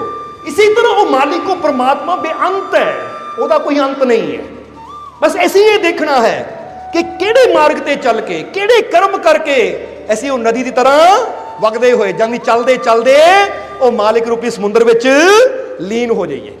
ਅੱਜ ਬੰਦਾ ਆਪਣੀ ਕਰਨੀ ਬਦਲਦਾ ਨਹੀਂ ਹੈ, ਆਪਣੇ ਕਰਮ ਬਦਲਦਾ ਨਹੀਂ ਹੈ, ਆਪਣੀ ਸੋਚ ਨੂੰ ਬਦਲਦਾ ਨਹੀਂ ਹੈ, ਔਰ ਬੈਠਾ ਸੋਚਦਾ ਰੱਬ ਮੇਰੇ ਤੱਕ ਆ ਜਾਵੇ। ਹੁਣ ਨਦੀ ਆਪ ਚਲੇ ਨਾ ਔਰ ਸੋਚੇ ਸਾਗਰ ਮੇਰੇ ਤੱਕ ਆ ਜਾਵੇ, ਤਾਂ ਕਹਿੰਦੇ ਇਹ ਨਦੀ ਦੀ ਮੂਰਖਤਾ ਹੈ, ਕਿਉਂਕਿ ਸਾਗਰ ਤੱਕ ਜਾਣ ਵਾਸਤੇ ਮਿਹਨਤ ਤਾਂ ਨਦੀ ਨੂੰ ਕਰਨੀ ਪੈਣੀ ਹੈ। ਸਮਝਦੇ ਹੋ ਕਿ ਨਹੀਂ? ਜਿੱਦਾਂ ਇੱਥੇ ਦੁਨਿਆਵੀ ਤੌਰ ਤੇ ਇੱਕ ਉਦਾਹਰਨ ਲੈ ਲਓ ਕਿ ਕਾਲਜ ਵਿੱਚ ਡਿਗਰੀ ਪਈ ਹੋਈ ਹੈ, ਚਾਹੇ ਡਾਕਟਰ ਦੀ ਡਿਗਰੀ ਲੈ ਲਓ, ਇੰਜੀਨੀਅਰ ਦੀ ਡਿਗਰੀ ਲੈ ਲਓ, ਪਈ ਹੋਈ ਹੈ। ਸਮਝਦੇ ਹੋ ਕਿ ਨਹੀਂ? ਪਰ ਮਿਲਦੀ ਕਿਹਨੂੰ ਹੈ? ਜਿਹੜਾ ਮਿਹਨਤ ਕਰਕੇ ਉੱਥੇ ਤੱਕ ਜਾਂਦਾ ਹੈ। ਹੁਣ ਇੱਕ ਬੱਚਾ ਪਹਿਲੀ ਕਲਾਸ ਦਾ ਕਵੇ ਆ ਡਿਗਰੀ ਮੇਰੇ ਤੱਕ ਆ ਜਾਵੇ, ਮੈਂ ਨਹੀਂ ਜਾਣਾ, ਮੈਂ ਨਹੀਂ ਮਿਹਨਤ ਕਰਨੀ, ਮੈਂ ਨਹੀਂ ਪਹਿਲੀ ਦੂਜੀ ਤੀਜੀ ਪੜ੍ਹਨੀ, ਪਰ ਡਿਗਰੀ ਮੇਰੇ ਤੱਕ ਆ ਜਾਵੇ, ਤਾਂ ਕਦੀ ਆ ਸਕਦੀ ਹੈ? ਉਹ ਇੱਕ ਛੋਟਾ ਜਿਹਾ ਕਾਗਜ਼ ਦਾ ਟੁਕੜਾ ਡਿਗਰੀ ਨਹੀਂ ਤੁਹਾਡੇ ਤੱਕ ਆ ਸਕਦੀ, ਉਹਦੇ ਤੱਕ ਤੁਹਾਨੂੰ ਆਪ ਪਹੁੰਚਣਾ ਪੈਂਦਾ ਹੈ। ਤਾਂ ਐਡੀ ਵੱਡੀ ਰੱਬ ਦੀ ਰਹਿਮਤ, ਐਡੀ ਵੱਡੀ ਪ੍ਰਮਾਤਮਾ ਦੀ ਕਿਰਪਾ, ਜਾਂ ਉਹ ਪ੍ਰਮਾਤਮਾ ਉਹਨੂੰ ਪਾਉਣ ਵਾਸਤੇ ਜਰਾ ਸੋਚੋ, ਫਿਰ ਉਹ ਸਾਡੇ ਤੱਕ ਕਿੱਦਾਂ ਆਏਗਾ? ਉਹਦੇ ਵਾਸਤੇ ਸਾਨੂੰ ਵੀ ਮਿਹਨਤ ਕਰਕੇ ਉਸ ਤੱਕ ਪਹੁੰਚਣਾ ਪਏਗਾ, ਜਾਣਾ ਪਏਗਾ ਉਹਦੇ ਤੱਕ। ਸਮਝ ਰਹੇ ਹੋ ਕਿ ਨਹੀਂ? ਹੁਣ ਇਹ ਸੋਚੋ, ਕੁਐਸਚਨ ਕਰੋ ਆਪਣੇ ਆਪ ਨਾਲ ਕਿ ਪ੍ਰਮਾਤਮਾ ਤਾਂ ਹੈ, ਉਹ ਮਾਲਿਕ ਤਾਂ ਹੈ, ਪਰ ਮੈਂ ਉਸ ਤੱਕ ਪਹੁੰਚਣ ਵਾਸਤੇ ਕੀ ਕੋਸ਼ਿਸ਼ ਕਰ ਰਿਹਾ? ਇਹਨੂੰ ਸ਼ਾਇਦ ਐਫਰਟ ਕਹਿ ਦਿੰਦੇ ਕਿ ਮੈਂ ਕੀ ਉਹਦੇ ਵਾਸਤੇ ਮਿਹਨਤ ਕਰ ਰਿਹਾ ਹਾਂ, ਕਿ ਮੈਂ ਕੀ ਕਰ ਰਿਹਾ, ਕਿ ਮੈਂ ਆਪਣੀ ਜ਼ੁਬਾਨ ਤੇ ਉਹ ਕੰਟਰੋਲ ਕਰਦਾ ਆ, ਆਪਣੀ ਸੋਚ ਤੇ ਜਾਂ ਆਪਣੇ ਕਰਨੀ ਤੇ, ਆਪਣੇ ਕਰਮਾਂ ਤੇ ਉਹ ਕੰਟਰੋਲ ਕਰ ਰਿਹਾ, ਕਿ ਜਿਹੜਾ ਪਤਾ ਲੱਗੇ ਕਿ ਇਹ ਉਹ ਇਨਸਾਨ ਹੈ ਜਿਹੜਾ ਉਹ ਕਰਮ ਕਰ ਰਿਹਾ ਹੈ ਕਿ ਮਾਲਿਕ ਤੱਕ ਪਹੁੰਚਣ ਦੀ ਕੋਸ਼ਿਸ਼ 'ਚ ਲੱਗਾ ਹੈ। ਕਿਉਂਕਿ ਹੁਣ ਜਰਾ ਗੌਰ ਕਰਨਾ, ਜਿਹੜਾ ਬੱਚਾ ਪੜ੍ਹ ਰਿਹਾ ਹੋਵੇ ਉਹਨੂੰ ਦੇਖ ਕੇ ਕੀ ਲੱਗਦਾ ਹੈ? ਇਹ ਬੱਚਾ ਐਗਜ਼ਾਮ ਦੀ ਤਿਆਰੀ ਕਰ ਰਿਹਾ ਹੈ, ਇਮਤਿਹਾਨਾਂ ਦੀ ਤਿਆਰੀ ਕਰ ਰਿਹਾ ਹੈ, ਜੇ ਮਿਹਨਤ ਕਰ ਰਿਹਾ ਪਾਸ ਵੀ। ਤਾਂ ਇੱਕ ਬੱਚਾ ਖੇਡ ਰਿਹਾ ਹੈ, ਉਹਨੂੰ ਦੇਖ ਕੇ ਕੀ ਲੱਗਣਾ ਹੈ? ਭਾਈ ਇਹ ਫੇਲ ਹੋਣ ਦੇ ਕੰਮ ਹੈ ਇਹਦੇ, ਕਿਉਂਕਿ ਤਿਆਰੀ ਤਾਂ ਕਰ ਨਹੀਂ ਰਿਹਾ। ਇਸੇ ਤਰ੍ਹਾਂ ਜਦੋਂ ਅਸੀਂ ਗੁਰੂਆਂ, ਰਹਿਬਰਾਂ, ਸੰਤਾਂ ਦੇ ਬਚਨਾਂ ਨੂੰ ਸੁਣ ਕੇ ਉਹਦੇ ਮੁਤਾਬਿਕ ਆਪਣੇ ਜੀਵਨ ਨੂੰ ਚਲਾਉਂਦੇ ਹਾਂ, ਤਾਂ ਫਿਰ ਇਹਦਾ ਮਤਲਬ ਅਸੀਂ ਤਿਆਰੀ ਕਰ ਰਹੇ ਹਾਂ। ਦੇਖ ਕੇ ਪਤਾ ਲੱਗਦਾ ਹੈ ਕਿ ਇਹ ਸਿਮਰਨ ਕਰ ਰਿਹਾ ਹੈ, ਇਹ ਧਿਆਨ ਕਰ ਰਿਹਾ ਹੈ, ਇਹ ਸਭ ਨਾਲ ਮਿੱਠਾ ਬੋਲ ਰਿਹਾ ਹੈ, ਇਹ ਸਭ ਨਾਲ ਪਿਆਰ ਕਰਦਾ ਹੈ, ਮਤਲਬ ਕਿਸੇ ਨਾਲ ਨਫ਼ਰਤ ਨਹੀਂ ਕਰਦਾ, ਇਹ ਸਭ ਦਾ ਭਲਾ ਕਰਨ ਦੀ ਕੋਸ਼ਿਸ਼ ਕਰਦਾ ਹੈ, ਇਹ ਸਭ ਨੂੰ ਹਿੰਮਤ, ਹੌਸਲਾ ਦੇਣ ਦੀ ਕੋਸ਼ਿਸ਼ ਕਰਦਾ ਹੈ, ਇਹ ਸਭ ਨੂੰ ਖੁਸ਼ੀ ਦੇਣ ਦੀ ਕੋਸ਼ਿਸ਼ ਕਰਦਾ ਹੈ, ਇਹ ਕਿਸੇ ਨਾ ਕਿਸੇ ਰੂਪ ਵਿੱਚ ਸਭ ਦਾ ਭਲਾ ਕਰਦਾ ਹੈ। ਇਹਦਾ ਮਤਲਬ ਇਹ ਉਹ ਕਰਮ ਕਰ ਰਿਹਾ ਹੈ ਕਿ ਪ੍ਰਮਾਤਮਾ ਨੂੰ ਪਾਉਣ ਦੀ ਤਿਆਰੀ ਹੋ ਰਹੀ ਹੈ। ਇਹਨੂੰ ਕਹਿੰਦੇ ਤਿਆਰੀ। ਤੇ ਇੱਕ ਬੰਦਾ ਬੋਲੀ ਝੂਠ ਜਾਵੇ, ਕਰੀ ਹੇਰਾ ਫੇਰੀਆਂ ਜਾਵੇ, ਸਮਝਦੇ ਹੋ ਕਿ ਨਹੀਂ? ਦੂਜਿਆਂ ਦਾ ਦਿਲ ਦੁਖਾਈ ਜਾਵੇ, ਗਾਲੀ ਗਲੋਚ ਕਰੀ ਜਾਵੇ, ਔਰ ਫਿਰ ਕਹੇ ਮੈਂ ਤਾਂ ਰੱਬ ਨੂੰ ਪਾਉਣ ਦੀ ਤਿਆਰੀ ਕਰ ਰਿਹਾ। ਤਾਂ ਉੱਥੋਂ ਦੇਖ ਕੇ ਪਤਾ ਲੱਗ ਜਾਏਗਾ ਕਿ ਆਹ ਕਰਮ ਰੱਬ ਨੂੰ ਪਾਉਣ ਵਾਲੇ ਨਹੀਂ ਹੈ, ਉਹਦੀਆਂ ਰਹਿਮਤਾਂ ਨੂੰ ਪਾਉਣ ਵਾਲੇ ਨਹੀਂ ਹੈ, ਇਹ ਖੁਸ਼ੀਆਂ ਨੂੰ ਪਾਉਣ ਵਾਲੇ ਨਹੀਂ ਹੈ। ਹੁਣ ਜ਼ਰਾ ਗੌਰ ਕਰਨਾ, ਚਾਹੀਦੀ ਰੱਬ ਦੀ ਰਹਿਮਤ ਹੈ, ਪਰ ਇੱਥੇ ਸ਼ੰਕਾ ਲੈ ਕੇ ਬੈਠੇ ਹਾਂ। ਅਸੀਂ ਸ਼ੰਕਾ ਕੀ ਲੈ ਕੇ ਬੈਠੇ ਹਾਂ ਕਿ ਲੈ ਆਹ ਕੰਮ ਨਹੀਂ ਹੋਣਾ, ਆਹ ਇਦਾਂ ਨਹੀਂ ਹੋਣਾ, ਆਹ ਦੁੱਖ ਨਹੀਂ ਦੂਰ ਹੋਣਾ। ਹੁਣ ਪਾਣਾ ਰੱਬ ਦੀ ਰਹਿਮਤ ਚਾਹੁੰਦੇ ਹੈ, ਪਰ ਇੱਥੇ ਯਕੀਨ ਨਹੀਂ ਹੈ, ਇੱਥੇ ਵਿਸ਼ਵਾਸ ਨਹੀਂ ਹੈ। ਤਾਂ ਫਿਰ ਇਹਦਾ ਮਤਲਬ ਕੀ ਹੈ ਕਿ ਅਸੀਂ ਉਹ ਤਿਆਰੀ ਕਰ ਹੀ ਨਹੀਂ ਰਹੇ ਜਿੰਨਾ ਸਾਨੂੰ ਰੱਬ ਦੀ ਉਹ ਮਾਲਿਕ ਦੀ ਰਹਿਮਤ ਮਿਲੇ।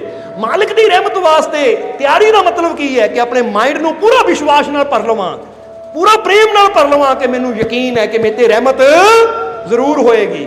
ਜਦੋਂ ਵਿਸ਼ਵਾਸ ਸਾਡੇ ਅੰਦਰ ਹੁੰਦਾ ਹੈ ਤਾਂ ਫਿਰ ਅਸੀਂ ਤਿਆਰੀ ਕਰ ਰਹੇ ਹਾਂ ਉਹਦੀ ਰਹਿਮਤ ਨੂੰ ਪਾਣ ਲਈ। ਸਮਝਦੇ ਹੋ? ਇਸ ਲਈ ਆਪਣੇ ਅੰਦਰੋਂ ਅੱਛਾਈ ਰੂਪੀ ਸੋਨੇ ਨੂੰ ਲੱਭਣਾ ਹੈ। ਅਸੀਂ ਕੀ ਲੱਭਣਾ ਹੈ? ਅੱਛਾਈ ਰੂਪੀ ਸੋਨਾ ਲੱਭਣਾ ਹੈ। ਦੂਸਰੇ ਅੰਦਰੋਂ ਵੀ ਅੱਛਾਈ ਰੂਪੀ ਸੋਨਾ ਲੱਭਣਾ ਹੈ। ਜਿੱਦਾਂ ਇੱਕ ਖਾਨ ਖੋਦਣ ਵਾਲਾ ਹਜ਼ਾਰਾਂ ਟਨ ਮਿੱਟੀ ਹਟਾ ਕੇ ਛੋਟੇ ਛੋਟੇ ਸੋਨੇ ਦੇ ਪੀਸ ਲੱਭਦਾ ਹੈ ਔਰ ਉਹਨਾਂ ਸੋਨੇ ਨੂੰ ਇਕੱਠਾ ਕਰਦਾ, ਕਿਉਂਕਿ ਪਤਾ ਹੈ ਕੀਮਤ ਤਾਂ ਸੋਨੇ ਦੀ ਹੈ, ਮਿੱਟੀ ਦੀ ਹੈ ਨਹੀਂ। ਇਸੇ ਤਰ੍ਹਾਂ ਤੁਸੀਂ ਕਿਸੇ ਅੰਦਰ 1000 ਬੁਰਾਈਆਂ ਵੀ ਲੱਭ ਲਓ, ਉਹਦੇ ਨਾਲ ਕੀ ਫਾਇਦਾ ਹੋਏਗਾ? ਸਮਝਦੇ ਹੋ ਕਿ ਨਹੀਂ? ਪਰ ਕਿਸੇ ਅੰਦਰ ਅੱਛਾਈ ਲੱਭੋਗੇ, ਉਹਦੀ ਅੱਛਾਈ ਨੂੰ ਦੇਖ ਕੇ ਅੱਛਾ ਕਰਨ ਦੀ ਕੋਸ਼ਿਸ਼ ਕਰੋਗੇ, ਸਭ ਨਾਲ ਅੱਛਾ ਬੋਲੂਗੇ, ਆਪਣੇ ਅੰਦਰਲੀ ਅੱਛਾਈ ਨੂੰ ਬਾਹਰ ਲਿਆਓਗੇ, ਤਾਂ ਜਿੱਦਾਂ ਹੀ ਦੱਸਿਆ ਕਿ ਮਿੱਟੀ ਦੀ ਕੀਮਤ ਨਹੀਂ ਹੁੰਦੀ, ਸੋਨੇ ਦੀ ਕੀਮਤ ਹੁੰਦੀ ਹੈ। ਆਪਣੀਆਂ ਅੱਛਾਈਆਂ ਨੂੰ ਵਧਾਓਗੇ, ਉਹ ਅੱਛਾਈਆਂ ਰੂਪੀ ਸੋਨਾ ਜਦੋਂ ਸਾਹਮਣੇ ਆਏਗਾ ਤਾਂ ਤੁਹਾਡੀ ਕੀਮਤ ਵੀ ਵਧੇਗੀ ਜਾਂ ਨਹੀਂ? ਇਸ ਲਈ ਚੈੱਕ ਕਰੋ ਕਿ ਮੇਰੇ ਅੰਦਰ ਅੱਛਾਈ ਹੈ ਜਾਂ ਨਹੀਂ, ਕਿਉਂਕਿ ਇਹ ਤਾਂ ਕਦੀ ਹੋ ਨਹੀਂ ਸਕਦਾ ਕਿ ਉਹ ਮਾਲਿਕ ਨੇ, ਅੱਛੇ ਮਾਲਿਕ ਨੇ, ਉਹ ਸੱਚੇ ਮਾਲਿਕ ਨੇ, ਉਹ ਇੰਨੇ ਸੁੰਦਰ ਮਾਲਿਕ ਨੇ ਸਾਨੂੰ ਜੀਵਨ ਦਿੱਤਾ ਹੋਵੇ ਤਾਂ ਸਾਡੇ ਅੰਦਰ ਸੁੰਦਰਤਾ, ਅੱਛਾਈ ਹੋਵੇ ਹੀ ਨਾ। ਕਦੀ ਹੋ ਹੀ ਸਕਦਾ? ਕਦੀ ਹੋ ਹੀ ਨਹੀਂ ਸਕਦਾ ਹੈ। ਬਸ ਲੱਭਣ ਦੀ ਜ਼ਰੂਰਤ ਹੈ। ਤਾਂ ਹੀ ਅਸੀਂ ਹਮੇਸ਼ਾ ਕਹੀਦਾ ਆਪਣੇ ਆਪ ਨੂੰ ਘੱਟ ਨਾ ਸਮਝੋ, ਕਿਉਂਕਿ ਤੁਸੀਂ ਆਮ ਮਾਮੂਲੀ ਨਹੀਂ ਹੋ। ਉਹ 9 ਮਹੀਨੇ ਗਰਭ ਵਿੱਚ, ਮਾਂ ਦੇ ਗਰਭ ਵਿੱਚ ਉਹ ਮਾਲਿਕ ਆਪਣੇ ਹੱਥਾਂ ਨਾਲ ਤੁਹਾਨੂੰ ਤਿਆਰ ਕਰਦਾ ਹੈ, ਕਿਉਂਕਿ ਉਹਦੀ ਰਹਿਮਤ। ਹੱਥ ਦਾ ਮਤਲਬ ਇਹ ਨਹੀਂ ਕਿ ਚਮੜੇ ਦੇ ਹੱਥਾਂ ਦਾ ਮਤਲਬ ਉਹਦੀ ਰਹਿਮਤ ਬੇਅੰਤ ਹੱਥਾਂ ਨਾਲ ਆ ਕੇ ਤੁਹਾਨੂੰ ਆਕਾਰ ਦਿੰਦੀ ਹੈ, ਤੁਹਾਨੂੰ ਜੀਵਨ ਦਿੰਦੀ ਹੈ, ਤੁਹਾਨੂੰ ਰੂਪ ਦਿੰਦੀ ਹੈ, ਰੰਗ ਦਿੰਦੀ ਹੈ, ਤੁਹਾਨੂੰ ਤਿਆਰ ਕਰਦੀ ਹੈ। ਤਾਂ ਜ਼ਰਾ ਸੋਚੋ, ਜਿਹੜੀ ਚੀਜ਼ ਉਹਦੇ ਰਹਿਮਤ ਦੇ ਹੱਥਾਂ ਨਾਲ ਤਿਆਰ ਹੋਈ ਹੋਵੇ ਉਹ ਚੀਜ਼ ਮਾਮੂਲੀ ਕਦੀ ਹੋ ਹੀ ਨਹੀਂ ਸਕਦੀ। ਫਿਰ ਆਪਣੇ ਆਪ ਨੂੰ ਮਾਮੂਲੀ ਕਿਉਂ ਸਮਝਦੇ ਹੋ? ਇਸ ਲਈ ਅੱਜ ਸ਼ੀਸ਼ੇ ਮੂਹਰੇ ਜਾ ਕੇ ਨਾ, ਸ਼ੀਸ਼ੇ ਮੂਹਰੇ ਜਾ ਕੇ ਦੇਖਣਾ ਆਪਣੇ ਆਪ ਨੂੰ, ਕਹਿਣਾ ਹੈ ਮੈਂ ਮਾਮੂਲੀ ਨਹੀਂ ਹੈ। ਉਹ ਵਾਹ, ਕਮਾਲ ਦੀ ਗੱਲ ਆ, ਮੈਨੂੰ ਮੇਰੇ ਮਾਲਿਕ ਨੇ ਆਪਣੇ ਹੱਥਾਂ ਨਾਲ ਬਣਾਇਆ ਹੈ। ਵਾਹ, ਮੈਂ ਬੜਾ ਸੁੰਦਰ, ਮੈਂ ਬੜਾ ਖਾਸ ਹਾਂ, ਕਿਉਂਕਿ ਮੈਨੂੰ ਬਣਾਉਣ ਵਾਲਾ ਉਹ ਮੇਰਾ ਮਾਲਿਕ ਹੈ। ਕਮਾਲ ਦੀ ਗੱਲ ਹੈ। ਇੱਥੇ ਕੋਈ ਟੇਲਰ ਕੱਪੜਾ ਬਣਾ ਦੇਵੇ, ਕਹਿੰਦੇ ਬੜਾ ਸੋਹਣਾ ਕੱਪੜਾ ਬਣਾਇਆ। ਇੱਥੇ ਕੋਈ ਮੂਰਤੀਕਾਰ ਮੂਰਤੀ ਬਣਾ, ਬੜੀ ਸੋਹਣੀ ਮੂਰਤੀ ਬਣਾਈ ਹੈ। ਕੋਈ ਪੇਂਟਰ ਪੇਂਟਿੰਗ ਬਣਾ, ਬੜੀ ਸੋਹਣੀ ਪੇਂਟਿੰਗ ਬਣਾਈ ਹੈ। ਉਹ ਕਮਾਲ ਦੀ ਗੱਲ ਹੈ। ਪੇਂਟਰ ਦੀ ਤਾਰੀਫ ਹੋ ਸਕਦੀ ਹੈ, ਮੂਰਤੀਕਾਰ ਦੀ, ਟੇਲਰ ਦੀ ਤਾਰੀਫ ਹੋ ਸਕਦੀ ਹੈ, ਤਾਂ ਆਪਣੇ ਮਾਲਿਕ ਦੀ ਤਾਰੀਫ ਕਿਉਂ ਨਹੀਂ? ਜਰਾ ਸੋਚੋ, ਹਜ਼ਾਰਾਂ ਮੂਰਤੀਕਾਰ, ਲੱਖਾਂ ਮੂਰਤੀਕਾਰ ਮਿਲ ਕੇ ਵੀ ਇੱਕ ਜੀਂਦਾ ਜਾਗਦਾ ਇਨਸਾਨ ਨਹੀਂ ਬਣਾ ਸਕਦੇ ਜੋ ਤੁਸੀਂ ਹੋ। ਕੋਈ ਬਣਾ ਸਕਦਾ ਤੁਹਾਨੂੰ? ਤੁਹਾਡੀਆਂ ਫੋਟੋਆਂ ਲੱਖਾਂ ਹੀ ਬਣ ਜਾਣਗੀਆਂ, ਤੁਹਾਡੀਆਂ ਮੂਰਤੀਆਂ ਵੀ ਕੋਈ ਘੜ ਕੇ ਰੱਖ ਦੇਗਾ, ਕਿਉਂਕਿ ਕਈ ਦੇਖੇ ਮੂਰਤੀਕਾਰ ਸਾਹਮਣੇ ਬਿਠਾ ਲੈਂਦੇ ਐ ਤਾਂ ਸੈਣੀ ਥੋੜਾ ਲੈ ਕੇ ਤੁਹਾਡੇ ਵਰਗੀ ਮੂਰਤੀ ਬਣਾ ਦਿੰਦੇ। ਔਰ ਅੱਜ ਕੱਲ ਤਾਂ ਲੇਜ਼ਰ ਮਸ਼ੀਨ ਤਿਆਰ ਹੋ ਗਈ ਹੈ। ਅੱਜ ਕੱਲ ਤਾਂ ਹਥੌੜੇ ਸੈਣੀ ਦੀ ਵੀ ਲੋੜ ਨਹੀਂ, ਬਸ ਕੰਪਿਊਟਰ 'ਚ ਫਿੱਟ ਕਰੋ, ਸਾਹਮਣੇ ਪੱਥਰ ਰੱਖੋ, ਲੇਜ਼ਰ ਨਾਲ ਹੀ ਕਟਿੰਗ ਹੋ ਜਾਂਦੀ ਹੈ ਔਰ ਉਦਾਂ ਦੀ ਮੂਰਤੀ ਬਣ ਕੇ ਤਿਆਰ। ਸਮਝਦੇ ਹੋ? ਅੱਜ ਕੱਲ ਤਾਂ ਕੋਈ ਔਖਾ ਹੀ ਨਹੀਂ ਹੈ। ਪਰ ਹਜ਼ਾਰਾਂ ਮੂਰਤੀਆਂ ਤਿਆਰ ਹੋ ਸਕਦੀਆਂ, ਪਰ ਤੁਹਾਡੇ ਵਰਗਾ ਹੂਬਹੂ ਚੱਲਦਾ ਫਿਰਦਾ, ਸੋਚਣ ਵਾਲਾ, ਬੋਲਣ ਵਾਲਾ, ਖਾਣ ਪੀਣ ਵਾਲਾ ਇੱਕ ਵੀ ਇਨਸਾਨ, ਇਹ ਪੂਰੇ ਮੂਰਤੀਕਾਰ ਕੀ ਪੂਰੀ ਸਾਇੰਸ ਵੀ ਲੱਗ ਜਾਵੇ ਤਾਂ ਨਹੀਂ ਬਣਾ ਸਕਦੀ। ਫਿਰ ਤੁਸੀਂ ਖਾਸ ਹੋ ਕਿ ਨਹੀਂ? ਇਸ ਲਈ ਕਹੋ ਮੈਂ ਬਹੁਤ ਸੁੰਦਰ ਹਾਂ, ਮੈਂ ਕਿਉਂਕਿ ਮੈਨੂੰ ਮੇਰੇ। ਹੁਣ ਤੁਸੀਂ ਮਾਲਿਕ ਨੂੰ ਸੁੰਦਰ ਮੰਨਦੇ ਹੋ ਕਿ ਨਹੀਂ? ਸੋਹਣਾ ਹੈ ਕਿ ਨਹੀਂ? ਤਾਂ ਫਿਰ ਜੇ ਸੁੰਦਰ ਨੇ ਸਾਨੂੰ ਬਣਾਇਆ ਤਾਂ ਅਸੀਂ ਬਦਸੂਰਤ ਕਦੀ ਹੋ ਹੀ ਨਹੀਂ ਸਕਦੇ, ਆਪ ਹੀ ਸੁੰਦਰ ਹੋ ਗਏ। ਚਲੋ ਸਮਝਦੇ ਹੋ? ਜਰਾ ਸਮਝਣਾ ਸਾਰਿਆਂ ਨੇ ਕਿ ਇਸ ਵਿਸ਼ਵਾਸ ਨਾਲ। ਪਰ ਬੰਦਾ ਕੀ ਕਹਿੰਦਾ, ਉਹ ਮੇਰੀ ਨੱਕ ਕਿੱਦਾਂ ਦੀ ਬਣੀ ਹੈ, ਉਹ ਮੇਰੀ ਅੱਖ ਕਿੱਦਾਂ ਹੈ, ਆ ਮੇਰਾ ਉੱਦਾਂ। ਉਹ ਕਮਾਲ ਦੀ ਗੱਲ ਹੈ। ਜੇ ਨੁਕਸ ਕੱਢਦਾ ਰਹੇਗਾ, ਆਪਣੀਆਂ ਕਮੀਆਂ ਹੀ ਦੇਖਦਾ ਰਹੇਗਾ ਤਾਂ ਸਦਾ ਦੁਖੀ ਰਹੇਗਾ। ਜੇ ਦੇਖੇਗਾ ਕਿ ਮੈਨੂੰ ਮੇਰੇ ਮਾਲਿਕ ਨੇ ਬਣਾਇਆ, ਜੋ ਬਣਾਇਆ ਹੈ ਨਾ ਉਹਨੇ ਸੋਚ ਸਮਝ ਕੇ ਬਣਾਇਆ ਹੈ ਔਰ ਸਭ ਤੋਂ ਡਿਫਰੈਂਟ ਬਣਾਇਆ ਹੈ, ਸਭ ਤੋਂ ਅਲੱਗ ਬਣਾਇਆ ਹੈ। ਨਹੀਂ ਤਾਂ ਜ਼ਰਾ ਸੋਚੋ, ਜ਼ਰਾ ਸੋਚੋ। ਹੁਣ ਕੋਈ ਕਹੇ ਉਹ ਬੜਾ ਸੋਹਣਾ, ਹੁਣ ਉਹਦੇ ਵਰਗੇ 100 ਬੰਦੇ ਹੁੰਦੇ ਤੁਹਾਨੂੰ ਪਤਾ ਕਿੱਦਾਂ ਲੱਗਣਾ ਸੀ ਉਹ ਸੋਹਣਾ ਹੈ? ਫਿਰ ਤਾਂ ਉਹਦੇ ਵਰਗੇ 100-200 ਉੱਦੇ ਘੁੰਮੀ ਜਾਣੇ ਸੀ। ਫਿਰ ਤੁਸੀਂ ਕਹਿੰਦੇ ਮੇਰਾ ਕੌਣ ਹੈ, ਉਹਦਾ ਕੌਣ ਹੈ? ਫਿਰ ਤਾਂ ਗੜਬੜ ਹੋ ਜਾਣੀ ਸੀ। ਸਮਝਦੇ ਹੋ ਕਿ ਨਹੀਂ? ਹੁਣ ਦੱਸਣਾ ਕੀ ਚਾਹੁੰਦੇ ਆ, ਜੇ ਪਰਮਾਤਮਾ ਨੇ ਡਿਫਰੈਂਟ ਬਣਾਇਆ ਹੈ ਤਾਂ ਆਪਣੇ ਡਿਫਰੈਂਟ ਹੋਣ ਦਾ ਆਨੰਦ ਲਓ। ਐਵੇਂ ਮੈਚਿੰਗ ਨਾ ਕਰਦੇ ਫਿਰੋ, ਕਿਉਂਕਿ ਲੈ ਵੀ ਉਹਨੂੰ ਉਹ ਬੜਾ ਜੱਚਿਆ, ਮੈਂ ਵੀ ਉਦਾਂ ਦੀ ਨਕਲ ਕਰਨੀ। ਨਕਲਚੀ ਨਾ ਬਣੋ, ਆਪਣੇ ਬੈਸਟ ਬਣੋ, ਆਪਣੇ ਅੱਛੇ ਬਣੋ ਕਿ ਮੈਂ ਅੱਛਾ ਕੀ ਕਰ ਸਕਦਾ, ਕਿਉਂਕਿ ਤੁਸੀਂ ਡਿਫਰੈਂਟ ਹੋ, ਤੁਹਾਨੂੰ ਸਪੈਸ਼ਲ ਬਣਾਇਆ ਹੈ ਪਰਮਾਤਮਾ ਨੇ। ਨਹੀਂ ਤਾਂ ਇਤਿਹਾਸ ਵਿੱਚ ਦੇਖ ਕੇ, ਖੋਲ ਕੇ ਦੇਖ ਲਓ ਇਤਿਹਾਸ ਦੇ ਪੰਨੇ, ਕਿ ਅੱਜ ਤੁਸੀਂ ਇੱਕ ਫਿੰਗਰਪ੍ਰਿੰਟ ਦੇ ਜਾਓ, ਆਪਣੀ ਫਿੰਗਰਪ੍ਰਿੰਟ ਦੇ ਜਾਓ ਕਿਸੇ ਸਾਇੰਸ ਨੂੰ, ਕਿਉਂਕਿ ਇਹਦੇ ਤੇ ਵੀ ਸ਼ੋਧ ਹੋਇਆ ਹੈ ਕਿ ਫਿੰਗਰਪ੍ਰਿੰਟ ਕਈਆਂ ਦੇ ਵਿਗਿਆਨਕਾਂ ਦੇ ਲਏ ਗਏ, ਪਰ ਉਹਨਾਂ ਤੋਂ ਬਾਅਦ ਉਹ ਦੁਨੀਆ ਤੋਂ ਵੀ ਚਲੇ ਗਏ। ਪਰ ਫਿਰ ਵੀ ਕੋਈ ਇਦਾਂ ਦੇ ਇਨਸਾਨ ਨਹੀਂ ਆਏ ਕਿ ਉਹਨਾਂ ਦੇ ਫਿੰਗਰਪ੍ਰਿੰਟ ਉਹਨਾਂ ਨਾਲ ਮੈਚ ਕਰਦੇ ਹੋਣ। ਯਾਨੀ ਜੋ ਤੁਹਾਡਾ ਵੀ ਇੱਕ ਅੰਗੂਠਾ ਤੁਸੀਂ ਲਾ ਦਿੱਤਾ ਨਾ ਜ਼ਮੀਨ ਤੇ ਜਾਂ ਕਾਗਜ਼ ਦੇ ਉੱਪਰ, ਉਹ ਤੁਹਾਡਾ ਹੀ ਹੈ। ਚਾਹੇ ਉਹ ਤੋਂ ਬਾਅਦ ਅਰਬਾਂ ਖਰਬ ਲੋਕ ਆਣ, ਅਰਬਾਂ ਖਰਬ ਪਹਿਲਾਂ ਆ ਚੁੱਕੇ ਹੈ, ਉਹ ਤੁਹਾਡੇ ਨਾਲ ਮੈਚਿੰਗ ਨਹੀਂ ਹੋਣੀ ਕਿਸੇ ਦੀ, ਕਿਉਂਕਿ ਤੁਸੀਂ ਸਪੈਸ਼ਲ ਹੋ। ਸਮਝਦੇ ਹੋ ਕਿ ਨਹੀਂ? ਚਾਹੇ ਇੱਕ ਮਾਂ ਦੇ 4 ਬੱਚੇ ਹੈ ਤਾਂ ਬਾਅਦ ਨਹੀਂ ਮੇਰੇ 4 ਬੱਚੇ, ਕੋਈ ਫਰਕ ਨਹੀਂ, ਉਹ 4 ਹੀ ਅਲੱਗ ਅਲੱਗ ਹੈ, ਕਿਉਂਕਿ 4 ਹੀ ਰੱਬ ਦੀਆਂ ਨਜ਼ਰਾਂ 'ਚ ਸਪੈਸ਼ਲ ਹੈ। ਇਸ ਲਈ ਹੁਣ ਹਜ਼ਾਰਾਂ ਜੀ ਬੈਠੇ ਹੈ, ਪਰ ਅਸੀਂ ਫਿਰ ਕਵਾਂਗੇ ਕਿ ਬੰਦਾ ਕਹਿੰਦਾ ਕੀ ਫਰਕ ਪੈਂਦਾ, ਹਜ਼ਾਰਾਂ ਹੀ ਹੈ। ਉਹ ਹਜ਼ਾਰਾਂ ਨਹੀਂ ਹੈ, ਇੱਥੇ ਹਰ ਕੋਈ ਇੱਕੋ ਹੀ ਹੈ, ਸਿੰਗਲ ਔਰ ਸਪੈਸ਼ਲ ਹੈ। ਸਮਝਦੇ ਹੋ? ਹੁਣ ਬੰਦਾ ਕਹਿੰਦਾ ਮੋਤੀਆਂ ਦੀ ਮਾਲਾ, ਇਹ ਮੋਤੀਆਂ ਦੀ ਮਾਲਾ ਹੈ, ਠੀਕ ਹੈ, ਇਹ ਮਾਲਾ 'ਚ ਬੰਦਾ ਕਹਿੰਦਾ 108 ਮੋਤੀ ਹੈ ਜਾਂ ਇੰਨੇ ਮੋਤੀ ਹੈ, ਹੋਣਗੇ 108 ਮੋਤੀਆਂ ਦੀ ਮਾਲਾ, ਪਰ ਇੱਕ ਇੱਕ ਮੋਤੀ ਅਲੱਗ ਹੈ, ਉਹਦਾ ਅਲੱਗ ਰੂਪ ਹੈ। ਉਹ ਮਾਲਾ ਦੇ ਵਿੱਚ ਪਰੋਏ ਤਾਂ ਜਾ ਸਕਦੇ ਆ, ਪਰ ਇੱਕ ਮੋਤੀ ਦੂਜੇ ਮੋਤੀ ਨਾਲ ਮੇਲ ਨਹੀਂ ਖਾਏਗਾ, ਕਿਉਂਕਿ ਡਿਫਰੈਂਟ ਹੈ। ਇਸੇ ਤਰ੍ਹਾਂ ਤੁਸੀਂ ਵੀ ਮਾਲਿਕ ਦੇ ਮਾਲਾ ਦੇ ਮੋਤੀ ਹੋ, ਡਿਫਰੈਂਟ ਹੋ। ਤੁਸੀਂ ਆਪਣੇ ਆਪ ਨੂੰ ਐਵੇਂ ਨਾ ਉਹਦੇ ਵਰਗਾ ਸਮਝੋ, ਜਿੱਦਾਂ ਕਈ ਵਾਰ ਮਾਂ-ਬਾਪ ਕਹਿੰਦੇ ਉਹ ਦੇਖ ਉਹ ਮੇਰਾ ਬੱਚਾ ਇਹਦੇ ਵਰਗਾ ਹੁੰਦਾ ਤਾਂ ਫੇਰ ਗੱਲ ਬਣਨੀ ਸੀ, ਉਹਨਾਂ ਦਾ ਬੱਚਾ ਦੇਖ ਕਿੰਨਾ ਵਧੀਆ ਹੈ। ਉਹ ਆਪਣੇ ਬੱਚਿਆਂ ਨੂੰ ਕੰਪੇਅਰ ਕਰਦੇ ਰਹਿੰਦੇ ਹੋ। ਸ਼ੁਕਰ ਕਰੋ ਜੋ ਵੀ ਹੈ ਕਿਸੇ ਨਾਲ ਕੰਪੇਅਰ ਨਾ ਕਰੋ, ਕਿਉਂਕਿ ਤੁਸੀਂ ਜੋ ਮਾਲਿਕ ਨੇ ਬਣਾਇਆ ਸਪੈਸ਼ਲ ਬਣਾਇਆ ਹੈ। ਇਸ ਲਈ ਅੱਜ ਤੋਂ ਆਪਣੇ ਆਪ ਨੂੰ ਸਪੈਸ਼ਲ ਸਮਝਣਾ, ਖਾਸ ਸਮਝਣਾ ਹੈ। ਫਿਰ ਕਹਾਂਗੇ ਨਾ ਤੁਹਾਡੇ ਵਰਗਾ ਅਰਬਾਂ ਖਰਬਾਂ 'ਚ ਪਹਿਲਾਂ ਜਦੋਂ ਦੀ ਦੁਨੀਆ ਬਣੀ ਹੈ ਨਾ ਕੋਈ ਹੋਇਆ ਹੈ, ਤਾਂ ਨਾ ਹੀ ਅੱਗੇ ਕੋਈ ਫਿਰ ਸਪੈਸ਼ਲ ਹੋਏ ਕਿ ਨਹੀਂ? ਕਿਉਂਕਿ ਸਪੈਸ਼ਲ ਐਡੀਸ਼ਨ ਕਿਹਨੂੰ ਕਿਹਾ ਜਾਂਦਾ? ਜਿਹਦੇ ਵਰਗੀ ਦੁਬਾਰਾ ਚੀਜ਼ ਬਣੇ ਹੀ ਨਾ, ਕਹਿੰਦੇ ਸਪੈਸ਼ਲ ਐਡੀਸ਼ਨ। ਜਿਹਦੇ ਲੈਣ ਜਾਓ ਨਾ ਮੋਬਾਈਲ ਜਾਂ ਕੋਈ ਗੱਡੀ, ਇਹ ਸਪੈਸ਼ਲ ਐਡੀਸ਼ਨ ਹੈ, ਇਹਦੇ ਵਰਗੀ ਇੱਕੋ ਹੀ ਗੱਡੀ ਹੈ ਪੂਰੇ ਵਰਲਡ 'ਚ। ਅਸੀਂ ਤੁਹਾਨੂੰ ਕਹਾਂਗੇ ਤੁਸੀਂ ਸਾਰੇ ਸਪੈਸ਼ਲ ਐਡੀਸ਼ਨ ਹੋ ਪਰਮਾਤਮਾ ਦੇ, ਤੁਹਾਡੇ ਵਰਗਾ ਨਾ ਕੋਈ ਹੋਇਆ ਤਾਂ ਨਾ ਹੀ ਅੱਗੇ ਕੋਈ ਹੋਣਾ ਹੈ। ਇਸ ਲਈ ਫਕਰ ਕਰੋ ਆਪਣੇ ਆਪ ਤੇ ਕਿ ਮੈਂ ਖੁਸ਼ਕਿਸਮਤ ਹਾਂ ਕਿ ਮੈਨੂੰ ਮੇਰੇ ਮਾਲਿਕ ਨੇ ਆਪਣੇ ਹੱਥਾਂ ਨਾਲ ਬਣਾਇਆ ਹੈ, ਔਰ ਜੇ ਉਹਨਾਂ ਮੈਨੂੰ ਹੱਥਾਂ ਨਾਲ ਬਣਾਇਆ ਹੈ ਤਾਂ ਫਿਰ ਮੈਂ ਮਾਮੂਲੀ ਨਹੀਂ ਹਾਂ, ਮੈਂ ਸਪੈਸ਼ਲ ਹਾਂ, ਔਰ ਮੈਨੂੰ ਕਾਮਯਾਬੀ ਸਫਲਤਾ ਜ਼ਰੂਰ ਮਿਲੇਗੀ, ਕਿਉਂਕਿ ਸਪੈਸ਼ਲ ਬੱਚਿਆਂ ਵਾਸਤੇ ਤਾਂ ਸਪੈਸ਼ਲ ਹੀ ਸਭ ਕੁਝ ਰੱਖਿਆ ਹੁੰਦਾ ਹੈ। ਸਮਝ ਰਹੇ ਹੋ? ਇਸ ਲਈ ਆਪਣੀ ਹਿੰਮਤ ਨੂੰ ਵਧਾਓ, ਆਪਣੇ ਹੌਸਲੇ ਨੂੰ ਵਧਾਓ। ਸਮਝਦੇ ਹੋ? ਜੀਵਨ 'ਚ ਦੁੱਖ ਸੁੱਖ ਪਰੇਸ਼ਾਨੀਆਂ ਆਉਣ ਵੀ ਤਾਂ ਯਾਦ ਰੱਖੋ ਸਪੈਸ਼ਲ ਕਿਹੜਾ ਹੁੰਦਾ ਹੈ। ਹੁਣ ਸਮਝ ਲਓ 2 ਇਨਸਾਨ ਹੈ, ਇੱਕ ਇਨਸਾਨ ਦੇ ਸਾਹਮਣੇ ਮੁਸੀਬਤ ਆਈ, ਉਹ ਮੁਸੀਬਤ ਨੂੰ ਦੇਖ ਕੇ ਨਾ ਭੀਗੀ ਬਿੱਲੀ ਦੀ ਤਰ੍ਹਾਂ ਇਕੱਠਾ ਜਾ ਹੋ ਕੇ ਬਹਿ ਜਾਂਦਾ ਹੈ, ਉਹ ਸਪੈਸ਼ਲ ਹੈ। ਉਹਨੂੰ ਕੀ ਡਰਪੋਕ ਜਿਹਾ ਦੱਬੂ ਜਿਹਾ ਇਨਸਾਨ ਹੈ, ਮਾੜੀ ਜਿਹੀ ਪਰੇਸ਼ਾਨੀ ਨੂੰ ਦੇਖ ਕੇ ਡਰ ਗਿਆ। ਔਰ ਦੂਜਾ ਇਨਸਾਨ ਸਾਹਮਣੇ ਪਰੇਸ਼ਾਨੀਆਂ ਨੂੰ ਦੇਖ ਕੇ ਤਣ ਜਾਂਦਾ ਹੈ, ਜਰਾ ਹੌਸਲੇ ਨਾਲ ਭਰ ਜਾਂਦਾ। ਅੱਛਾ ਇਹ ਪਰੇਸ਼ਾਨੀਆਂ, ਉਹ ਇਹਨਾਂ ਨੂੰ ਕੀ ਪਤਾ ਹੈ ਮੇਰੇ ਅੰਦਰ ਤਾਕਤ ਕਿਹੜੀ ਕੰਮ ਕਰਦੀ ਹੈ, ਮੇਰੇ ਅੰਦਰ ਸ਼ਕਤੀ ਕਿਹੜੀ ਕੰਮ ਕਰਦੀ ਹੈ, ਮੈਨੂੰ ਬਣਾਉਣ ਵਾਲਾ ਕੌਣ ਹੈ। ਹੁਣ ਸਾਨੂੰ ਇੱਥੇ ਬਣਾਉਣ ਦੀ ਗੱਲ ਤੋਂ ਆਪਣੇ ਬਚਪਨ ਦਾ ਇੱਕ ਕਿੱਸਾ ਯਾਦ ਆ ਗਿਆ। ਸਨ 1989 'ਚ ਜਦੋਂ ਮਾਲਕਾਂ ਨੇ ਸਾਨੂੰ ਗੱਦੀ ਤੇ ਬਿਠਾਇਆ ਸੀ, ਤੁਸੀਂ ਮੂਵੀ ਦੇਖੀ ਹੋਣੀ ਹੈ, ਵੀਡੀਓ ਦੇਖੀ ਹੋਣੀ ਹੈ ਕਿ ਮਾਲਕ ਆਪਣੇ ਹੱਥੀ ਪਗੜੀ ਬੰਨ੍ਹਦੇ ਆ ਸਾਡੇ ਸਿਰ ਤੇ।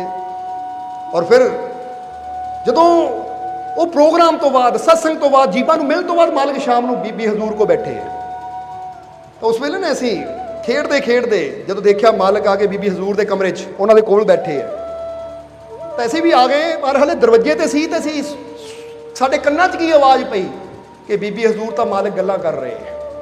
ਬੀਬੀ ਹਜ਼ੂਰ ਮਾਲਕਾਂ ਨੂੰ ਕਹਿ ਰਹੇ ਹੈ ਕਿ ਤੁਸੀਂ ਇਹ ਸ਼ਾਹ ਜੀ ਦੇ ਸਿਰ ਜ਼ਿੰਮੇਵਾਰੀ ਜਲਦੀ ਨਹੀਂ ਪਾ ਦਿੱਤੀ, ਹਾਲੇ ਉਹਦੀ ਉਮਰ ਕੀ ਹੈ, ਹੁਣੇ ਤੁਸੀਂ ਇੰਨੀ ਜ਼ਿੰਮੇਵਾਰੀ ਸੰਗਤ ਦੀ, ਦਰਬਾਰ ਦੀ ਉੱਤੇ ਉਹਦੇ ਸਿਰ ਪਾ ਦਿੱਤੀ, ਹਾਲੇ ਉਹ ਬੱਚਾ ਹੈ। ਬੀਬੀ ਹਜ਼ੂਰ ਕਹਿ ਰਹੇ, ਕਿਉਂਕਿ ਮਾਂ ਦੀ ਫੀਲਿੰਗ ਇੱਕ ਹੁੰਦੀ ਹੈ, ਕਿਉਂਕਿ ਕੋਈ ਮਾਂ ਨਹੀਂ ਚਾਹੁੰਦੀ ਕਿ ਮੇਰੇ ਬੱਚੇ ਨੂੰ ਜ਼ਿਆਦਾ ਬੋਝ ਚੱਕਣਾ ਪਵੇ, ਜ਼ਿਆਦਾ ਪਰੇਸ਼ਾਨੀਆਂ ਦਾ ਸਾਹਮਣਾ ਕਰਨਾ ਪਵੇ। ਹੁਣ ਅਸੀਂ ਸੁਣ ਰਹੇ ਸੀ, ਉਸ ਲਈ ਅਸੀਂ ਅੰਦਰ ਜਾਣਾ ਉਚਿਤ ਨਹੀਂ ਸੀ, ਦਰਵਾਜ਼ੇ ਪਿੱਛੇ ਖੜੇ ਨਾ, ਅਸੀਂ ਸੁਣ ਰਹੇ ਸੀ ਕਿ ਬੀਬੀ ਹਜ਼ੂਰ ਔਰ ਬੜੇ ਮਾਲਕ ਕੀ ਗੱਲਾਂ ਕਰਦੇ। ਤਾਂ ਉਸ ਲਈ ਮਾਲਕਾਂ ਨੇ ਜੋ ਬਚਨ ਕਹੇ, ਉਹ ਇਦਾਂ ਦੇ ਬਚਨ ਮਾਲਕਾਂ ਨੇ ਬੋਲੇ ਕਿ ਸਾਡੇ ਦਿਲ ਤੇ ਲਿਖੇ ਗਏ, ਔਰ ਅੱਜ ਵੀ ਉਹ ਇੱਕ ਇੱਕ ਬਚਨ ਉੱਦਾਂ ਹੀ ਸਾਨੂੰ ਮਾਲਕਾਂ ਦੀ ਆਵਾਜ਼ ਵਿੱਚ ਸੁਣਾਈ ਦਿੰਦਾ ਜਦੋਂ ਵੀ ਅੱਖਾਂ ਬੰਦ ਕਰਦੇ। ਔਰ ਉਹ ਬਚਨ ਐਸੇ ਸੀ ਕਿ ਸਾਡੇ ਜੀਵਨ 'ਚ 92 ਦੇ ਵਿੱਚ ਜਦੋਂ ਸਾਨੂੰ ਵਜੂਦੀ ਤੌਰ ਤੇ ਗੱਦੀ ਤੇ ਬਿਠਾਇਆ ਗਿਆ, ਔਰ ਉਸ ਤੋਂ ਬਾਅਦ ਬੜੀਆਂ ਪਰੇਸ਼ਾਨੀਆਂ, ਬੜੀਆਂ ਮੁਸ਼ਕਿਲਾਂ ਸਾਡੇ ਜੀਵਨ 'ਚ ਆਈਆਂ, ਔਰ ਉਹ ਮਾਲਕਾਂ ਦੇ ਬਚਨ ਜਦੋਂ ਵੀ ਮੁਸੀਬਤ ਆਉਂਦੀ ਸੀ ਨਾ, ਉਹ ਬਚਨ ਸਾਨੂੰ ਜਦੋਂ ਯਾਦ ਆਉਂਦੇ ਸੀ ਤਾਂ ਸਾਡੀ ਹਿੰਮਤ, ਸਾਡਾ ਹੌਸਲਾ ਇੰਨਾ ਵੱਧ ਜਾਂਦਾ ਸੀ ਕਿ ਉਹ ਬੜੀ ਮੁਸੀਬਤ ਸਾਨੂੰ ਛੋਟੀ ਲੱਗਣੀ ਸ਼ੁਰੂ ਹੋ ਜਾਂਦੀ ਸੀ। ਸਮਝ ਲਓ ਕਿ ਸ਼ੇਰ ਵੀ ਸਾਨੂੰ ਇਹ ਚੂਹਾ ਲੱਗਣਾ ਸ਼ੁਰੂ ਹੋ ਜਾਂਦਾ ਸੀ। ਉਹ ਬਚਨ ਕੀ ਸੀ ਕਿ ਜਦੋਂ ਬੀਬੀ ਹਜ਼ੂਰ ਕਹਿ ਰਹੇ ਹੈ ਇਹ ਤਾਂ ਬੱਚਾ ਹੈ, ਤੁਸੀਂ ਇੰਨੀ ਜਲਦੀ, ਕਿਉਂਕਿ 89 ਇਹਦਾ ਬੱਚਾ ਹੈ, ਤੁਸੀਂ ਇੰਨੀ ਜਲਦੀ ਇੰਨਾ ਬੋਝ ਇਹਦੇ ਸਿਰ ਪਾ ਦਿੱਤਾ। ਤਾਂ ਉਸ ਲਈ ਮਾਲਕਾਂ ਨੇ ਜਦੋਂ ਇਹ ਗੱਲ ਬੀਬੀ ਹਜ਼ੂਰ ਨੇ ਕਹੀ ਤਾਂ ਮਾਲਕਾਂ ਨੇ ਕੀ ਕਿਹਾ? ਕਹਿੰਦੇ ਮੈਨੂੰ ਆਪਣੇ ਸ਼ਾਹ ਜੀ ਤੇ ਪੂਰਾ ਯਕੀਨ ਹੈ। ਉਹ ਸਾਨੂੰ ਸ਼ਾਹ ਜੀ ਕਹਿੰਦੇ ਹੁੰਦੇ ਸੀ ਪਿਆਰ। ਕਹਿੰਦੇ ਮੈਨੂੰ ਆਪਣੇ ਸ਼ਾਹ ਜੀ ਤੇ ਪੂਰਾ ਯਕੀਨ ਹੈ, ਇਹ ਜ਼ਿੰਦਗੀ 'ਚ ਕਾਮਯਾਬ ਹੋਏਗਾ ਔਰ ਬਹੁਤ ਜ਼ਿਆਦਾ ਕਾਮਯਾਬ ਹੋਏਗਾ। ਕਹਿੰਦੇ ਮੈਨੂੰ ਯਕੀਨ ਹੈ, ਔਰ ਇਹ ਚੀਜ਼ ਦੇ ਨਾਲ ਹੀ ਮੈਂ ਅੱਜ ਇਹ ਬੋਝ ਇਹਦੇ ਸਿਰ ਤੇ ਰੱਖਿਆ, ਕਿਉਂਕਿ ਬਾਪ ਉਦੋਂ ਹੀ ਬੋਝ ਰੱਖਦਾ ਜਦੋਂ ਉਹਨੂੰ ਯਕੀਨ ਹੋਵੇ ਕਿ ਮੇਰਾ ਬੱਚਾ ਇਹ ਬੋਝ ਉਠਾ ਸਕਦਾ ਹੈ। ਸਮਝਦੇ ਹੋ ਕਿ ਨਹੀਂ? ਹੁਣ ਉਹ ਮਾਲਕਾਂ ਦੇ ਵਚਨ, ਕਿ ਜੋ ਮਾਲਕਾਂ ਦਾ ਵਚਨ ਸੀ ਕਿ ਮੈਨੂੰ ਯਕੀਨ ਹੈ, ਮੈਨੂੰ ਪੂਰਾ ਯਕੀਨ ਹੈ, ਮਾਲਕਾਂ ਨੇ ਕਿਹਾ ਬੀਬੀ ਹਜ਼ੂਰ ਨੂੰ ਕਿ ਮੈਨੂੰ ਪੂਰਾ ਯਕੀਨ ਹੈ ਕਿ ਮੇਰਾ ਬੇਟਾ ਸ਼ਾਹ ਜੀ, ਮੈਨੂੰ ਪੂਰਾ ਯਕੀਨ ਹੈ ਜੀਵਨ 'ਚ ਕਾਮਯਾਬ ਹੋਏਗਾ ਔਰ ਬਹੁਤ ਜ਼ਿਆਦਾ ਕਾਮਯਾਬ ਹੋਏਗਾ, ਔਰ ਮੈਨੂੰ ਪੂਰਾ ਵਿਸ਼ਵਾਸ ਹੈ। ਜਰਾ ਗੌਰ ਕਰਨਾ, ਜਦੋਂ ਵੀ ਅਸੀਂ ਮਾਲਕਾਂ ਦੇ ਵਚਨ ਸੁਣੇ ਤਾਂ ਸਾਡੇ ਦਿਲ ਤੇ ਲਿਖੇ ਗਏ।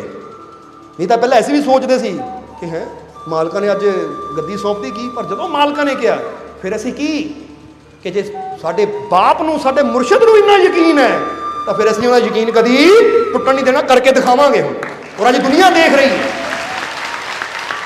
ਹੈ ਕਿ ਨਹੀਂ?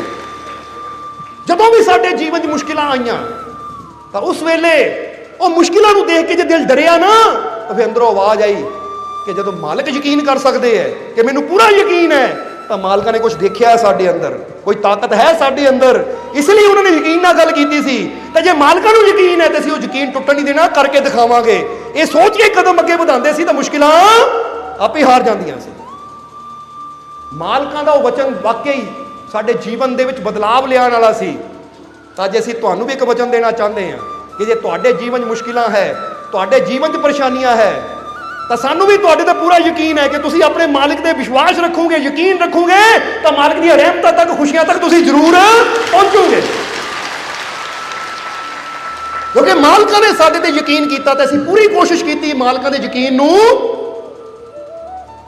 ਪੂਰਾ ਕੀਤਾ, ਟੁੱਟਣ ਨਹੀਂ ਦਿੱਤਾ। ਔਰ ਅੱਜ ਅਸੀਂ ਵੀ ਤੁਹਾਡੇ ਤੇ ਯਕੀਨ ਕੀਤਾ, ਤੁਸੀਂ ਵੀ ਇਹ ਵਿਸ਼ਵਾਸ ਰੱਖਣਾ ਹੈ ਕਿ ਮਾੜੀਆਂ ਮੋਟੀਆਂ ਪਰੇਸ਼ਾਨੀਆਂ ਤੋਂ ਅਸੀਂ ਵੀ ਡਰਨਾ ਨਹੀਂ ਹੈ, ਚਿੰਤਾ ਨਹੀਂ ਕਰਨੀ, ਕਿਉਂਕਿ ਜੇ ਮਾਲਕ ਸਾਡੇ ਤੇ ਵਿਸ਼ਵਾਸ ਕਰ ਸਕਦੇ ਹੈ ਤਾਂ ਫਿਰ ਅਸੀਂ ਵੀ ਮਾਲਕਾਂ ਦੇ ਬਚਨਾਂ ਤੇ ਵਿਸ਼ਵਾਸ ਰੱਖਣਾ ਹੈ। ਬੋਲੋ ਸਮਝਦੇ ਹੋ ਕਿ ਨਹੀਂ? ਕਿਉਂਕਿ ਇਨਸਾਨ ਨੂੰ ਹੁੰਦਾ ਨਾ ਕਿ ਜੇ ਮਾਲਕ ਵਿਸ਼ਵਾਸ ਕਰ ਸਕਦੇ ਹੈ, ਇੱਕ ਫਕੀਰ ਵਿਸ਼ਵਾਸ ਕਰ ਸਕਦੇ ਤਾਂ ਭਾਈ ਫਿਰ ਤਾਂ ਸਾਡੀ ਜ਼ਿੰਦਗੀ ਹੈ, ਅਸੀਂ ਉਹ ਵਿਸ਼ਵਾਸ ਨੂੰ ਪੂਰਾ ਕਰਕੇ ਦਿਖਾਵਾਂਗੇ। ਮੈਨੂੰ ਮਾਲਕ ਦੇ ਵਿਸ਼ਵਾਸ ਤੇ ਵਿਸ਼ਵਾਸ ਹੈ। ਸਮਝ ਆ ਗਈ ਕਿ ਨਹੀਂ? ਕੁਝ ਐਸੇ ਸ਼ਬਦ, ਕੁਝ ਐਸੇ ਅੱਛੇ ਬੋਲ ਹੁੰਦੇ ਹੈ ਕਿ ਜਦੋਂ ਇਨਸਾਨ ਦੇ ਜੀਵਨ 'ਚ ਮੁਸ਼ਕਿਲ ਆਉਂਦੀ, ਉਹ ਬੋਲ ਯਾਦ ਆਉਂਦੇ ਆ ਤਾਂ ਬੰਦੇ ਨੂੰ ਹਿੰਮਤ ਮਿਲਦੀ ਹੈ, ਹੌਸਲਾ ਮਿਲਦਾ, ਔਰ ਬੰਦਾ ਗਿਰਿਆ ਹੋਏ ਦੁਬਾਰਾ ਉੱਠ ਕੇ ਖੜਾ ਹੋ ਜਾਂਦਾ ਹੈ। ਇਸ ਲਈ ਅਸੀਂ ਕਹਿ ਰਹੇ ਹਾਂ, ਸਪੈਸ਼ਲ ਉਹ ਨਹੀਂ ਹੁੰਦਾ ਜਿਹੜਾ ਮੁਸੀਬਤਾਂ ਨੂੰ ਦੇ ਕੇ ਇਕੱਠਾ ਜਿਹਾ ਹੋ ਕੇ ਬਹਿ ਜਾਵੇ, ਬਿੱਗੀ ਬਿੱਲੀ ਬਣ ਕੇ ਬਹਿ ਜਾਵੇ ਜਾਂ ਦੌੜ ਜਾਵੇ, ਕਿਉਂਕਿ ਦੋ ਹੀ ਤਾਂ ਗੱਲਾਂ ਹੁੰਦੀਆਂ। ਇੱਕ ਬੰਦਾ ਕਹਿੰਦਾ ਹੈ ਜਾਂ ਤਾਂ ਲੜੋ ਜਾਂ ਭਾਗੋ। ਬੋਲੋ ਸਮਝਦੇ ਹੋ?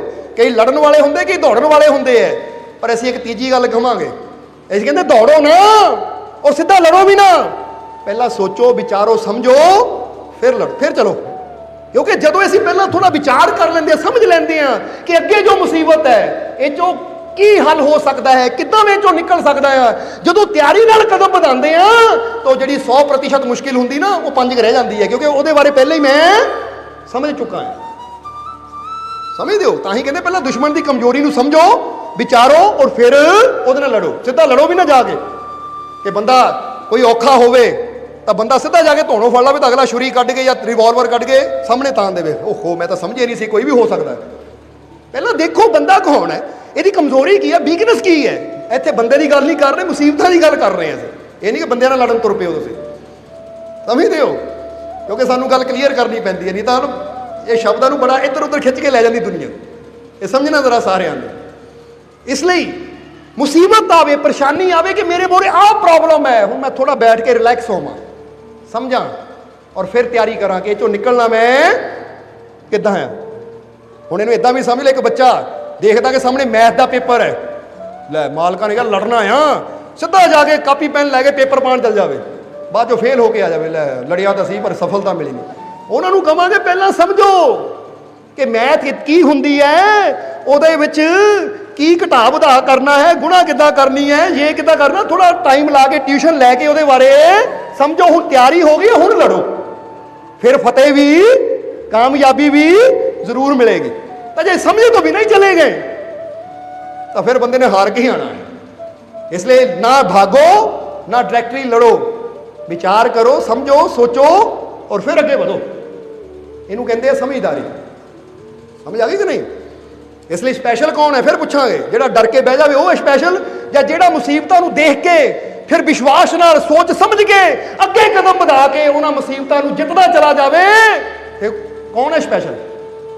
जितन वाला स्पैशल है। हुण जे तुहानू मालिक ने ऐसी अज कहा ना तुसी स्पैशल हो, तो याद रखो जे तुसी भी दुखों परेशानियां तकलीफों तो डर के माड़ियां माड़ियां रुकावटों तो डर के बैठ जाओ, फिर तुसी स्पैशल नहीं हो। क्यों? क्योंकि फिर तुसी अपने मालिक की ताकत का विश्वास किया ही नहीं, अपने मालिक की ताकत का यकीन किया नहीं, तुसी तो बस अपन कमजोरियां देखते रह गए कि मेरे अंदर आ कमजोरी है, मेरे विच ताकत है नहीं सामना करन दी, मेरे ताकत है नहीं आ काम करन दी। फिर तो असीं अपनी वीकनेस ही देखते रह गए, और जे वीकनेस देखा तो साडा डर बढ़ता चला जाएगा। बोलो बढ़ेगा कि नहीं? हाय मेरे अंदर कमजोर, ज्यादा डर बढ़ेगा। तो जे डर बढ़ गया तो फिर तो असीं अगे वध ही नहीं सकते, जित ही नहीं सकते। इसलिए अगे ਵਧਣ वास्ते सानू डर नूं खत्म करना पएगा। और डर कदों खत्म होएगा? जदों ध्यान मालिक अल जाएगा कि मेरे मालिक की रहमत मेरे नाल है। जब मेरा मालिक मेरे साथ है तो डरने की क्या, फिर डर घटदा कि नहीं? समझदे हो? जो बंदा कहता मेरे अंदर ताकत है नहीं मुसीबत नाल लड़न दी, डर वध गया, बंदे पैर कंबदे।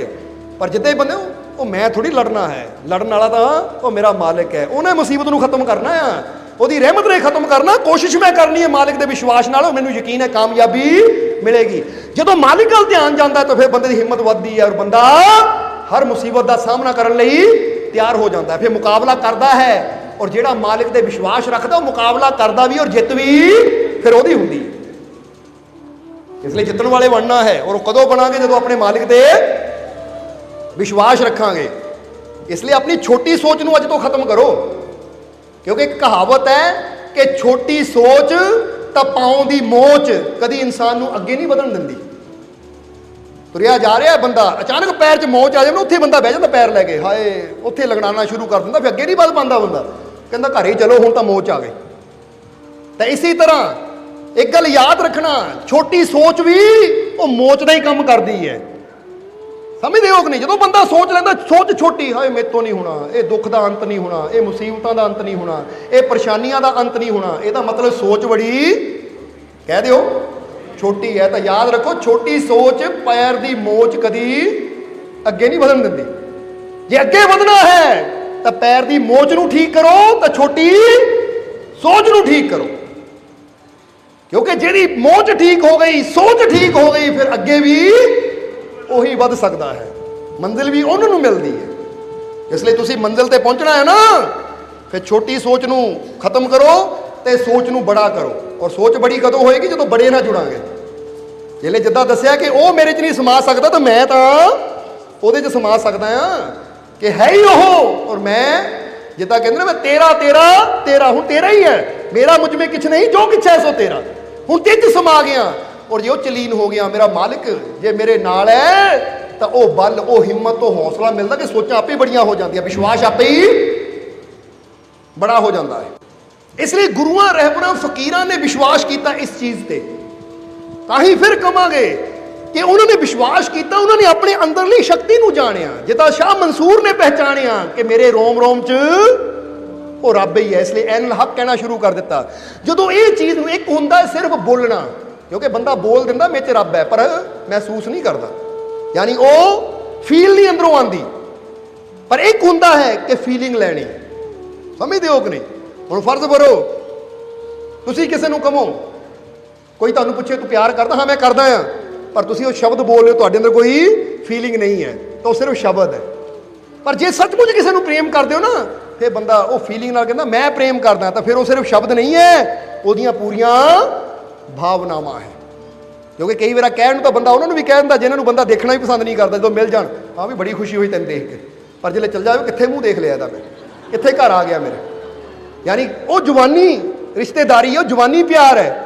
पर जिथे सचमुच दिल की फीलिंग होंदी है ना, उत्थे तो बंदा अखां विछा के इंतजार करता कदों मेरा प्यारा आएगा। और जे आ जाए तो फिर हुंदा ए तन मेरा चश्मा होवे मुर्शद देखना, ये भाव है, वो प्यार है, वो फीलिंग है। इसी तरह जो असीं कहंदे रब मेरे अंदर है, ये सिर्फ साडियां वो गल्लां ही है, पर जब ਅਸੀਂ फील कर लेंगे तो आलम ही कुछ नज़ारा ही कुछ होर हो जाता है। समझते हो कि नहीं? क्योंकि उन्होंने महसूस किया, फील किया कि रोम रोम विच ਉਹ ਮਾਲਿਕ ਵਸਦਾ। ਜਦੋਂ ਫੀਲ ਹੋਇਆ, ਮਹਿਸੂਸ ਹੋਇਆ, ਤਾਂ ਹੁਣ ਉਹਨਾਂ ਦੇ ਹੱਥੋਂ ਜੋ ਵੀ ਚੀਜ਼ ਦੂਜੇ ਤੱਕ ਜਾਂਦੀ ਹੈ ਫਿਰ ਉਹ ਰੱਬ ਦੀ ਰਹਿਮਤ ਨਾਲ ਜੁੜ ਜਾਂਦੀ ਹੈ। ਫਿਰ ਉਹ ਚੀਜ਼ ਨਹੀਂ, ਉਹ ਰੱਬ ਦੀ ਰਹਿਮਤ ਉਹ ਤੱਕ ਜਾਂਦੀ ਹੈ। ਸਮਝਦੇ ਹੋ ਕਿ ਨਹੀਂ? ਤਾਂ ਹੀ ਫਕੀਰ ਜਿਹੜੀ ਚੀਜ਼ ਨੂੰ ਹੱਥ ਲਾਉਂਦਾ ਪ੍ਰਸ਼ਾਦ ਬਣ ਜਾਂਦੀ ਹੈ। ਉਹ ਜਿਹੜੀ ਚੀਜ਼ ਦਿੰਦੇ ਹੈ ਬੰਦਾ ਕਹਿੰਦਾ ਇਹ ਰਹਿਮਤ ਹੈ, ਔਰ ਉਹਦੇ ਨਾਲ ਦੁੱਖ ਤਕਲੀਫਾਂ ਪਰੇਸ਼ਾਨੀਆਂ ਵੀ ਦੂਰ ਹੋ ਜਾਂਦੀਆਂ ਹੈ, ਕਿਉਂਕਿ ਉਹ ਫੀਲ ਕਰਦੇ ਹੈ। ਜਾਣ ਲਿਆ ਉਹਨਾਂ ਨੇ ਸੱਚਾਈ ਨੂੰ कि हुण मेरे अंदर है ही वो। ताही तक शब्द अंदर भी बड़ा प्यारा आया है कि काया माही सिरजनहारा। हुण की समझिया है फकीरां ने, संतां ने, गुरुआं रहबरां ने, उहदे बारे शब्द अंदर दसिया है कि काया माही सिरजनहारा, काया माही एक ओंकारा, काया माही पवन प्रकाशा, काया माही निरंजन वासा, काया माही तीनों देव, काया माही अलख अभेव, काया माही चारों वेद, काया माही पाया भेद। जरा देखो ये शब्द दियां चार लाइनां इको ही इशारा कर रही है कि ऐ प्यारिया ये जिहड़ी तेरी काया है ना, ये काया अंदर ही वो सिरजनहार है जिन्हां तैनू सिरजिया है, बनाया है। हुण संतां ने, फकीरां ने सच्चाई नू जानिया है। जिद्दां ही दसिया बंदा समझदा मैं मेरे अंदर शैतान है, मेरे अंदर मिट्टी है। हुण कई कहते भूत चुंबड़ गया, वो कमाल की गल, अंदर भूत नजर आता, परमात्मा नजर ही नहीं आता तेनों। और जिथे परमात्मा हो तो भूत किदां चुंबड़ सकते हैं? कभी सोच के देखो, गल समझ आती कि नहीं? सो भूत शरीर नूं नहीं चुंबड़ते, इत्थे सोच अंदर चुंबड़ जाते हैं। आ टूणा करता किसी ने, आ कुछ इदां कर दिता।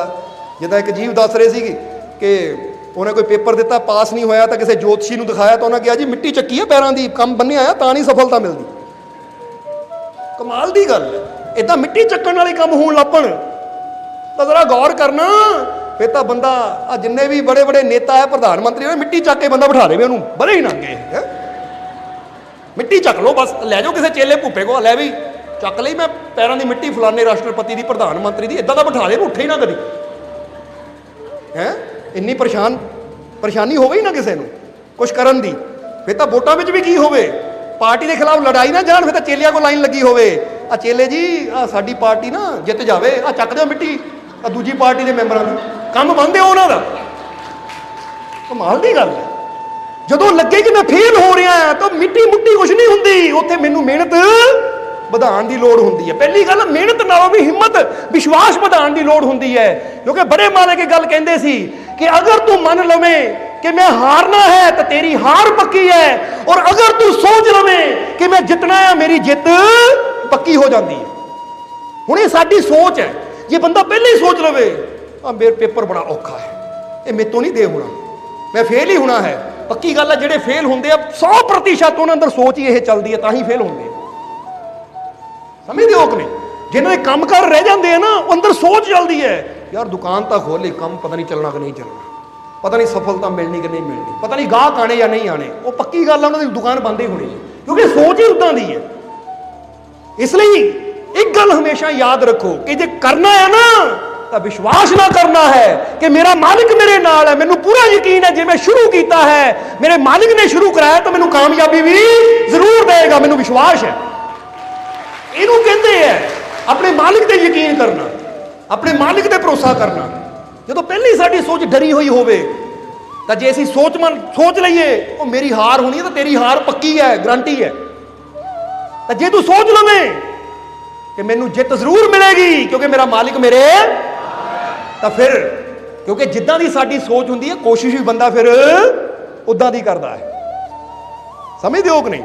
इहनूं इदां समझ लो, उदाहरण देण लगे आ कि फुटबाल की टीम है, टाइम पूरा हो गया पर गोल नहीं किसी का होया, और लास्ट में शायद वो की कहते होंदे नूं एक टाइम मिलता होंदा 2 मिनट का कि किहड़ी टीम ज़्यादा गोल करती है।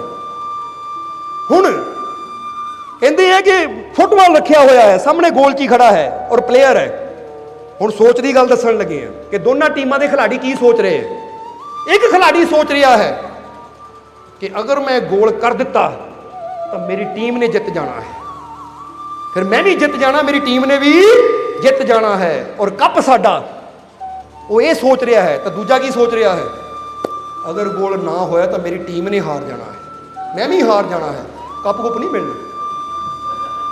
यानी सोच देखो फर्क, एक जित बारे सोच रहा और एक कि जे गोल ना होया तो मैं भी हार जाना, मेरी टीम ने भी हार जाना और कप नहीं मिलना। हुण शब्दां तो देखो पता लगता कि नहीं एनर्जी की है, एनर्जी डाउन है। नहीं तो एक्सपैरीमेंट करियो, एक्सपैरीमेंट करियो कि तुसी अपनी बात सीधी कर लियो और बस एक बंदे नूं कहना हथ थल्ले कर और अपने अंदर सोचना मैं कमजोर, मैं कमजोर, मैं कमजोर, और कोई तुहाडी बाह नूं दबाएगा, तुहाडा हथ थल्ले जाना शुरू हो जाएगा, क्योंकि तुसी अंदर की दोहरा रहे हो, मैं कमजोर। और वो कमजोर लफ्ज़ की जिहड़ी एनर्जी है वो तुहानूं देखण नूं मिलेगी। और फिर तुसी उल्टा बोलो, हुण ओनूं कहो दोबारा मेरा हाथ थल्ले करना है, पर अपने अंदर बोलना मैं शक्तिशाली, मैं शक्तिशाली, मैं शक्तिशाली। एक्सपेरिमेंट करके देखिए, हुणे शब्दां दा प्रभाव पैंदा साडे जीवन ते। तां ही क्या घर जाके करके देखियो, ऐदां बात सामने कर लेनी सीधी, ये भी नहीं कि इत्थे या उत्थे।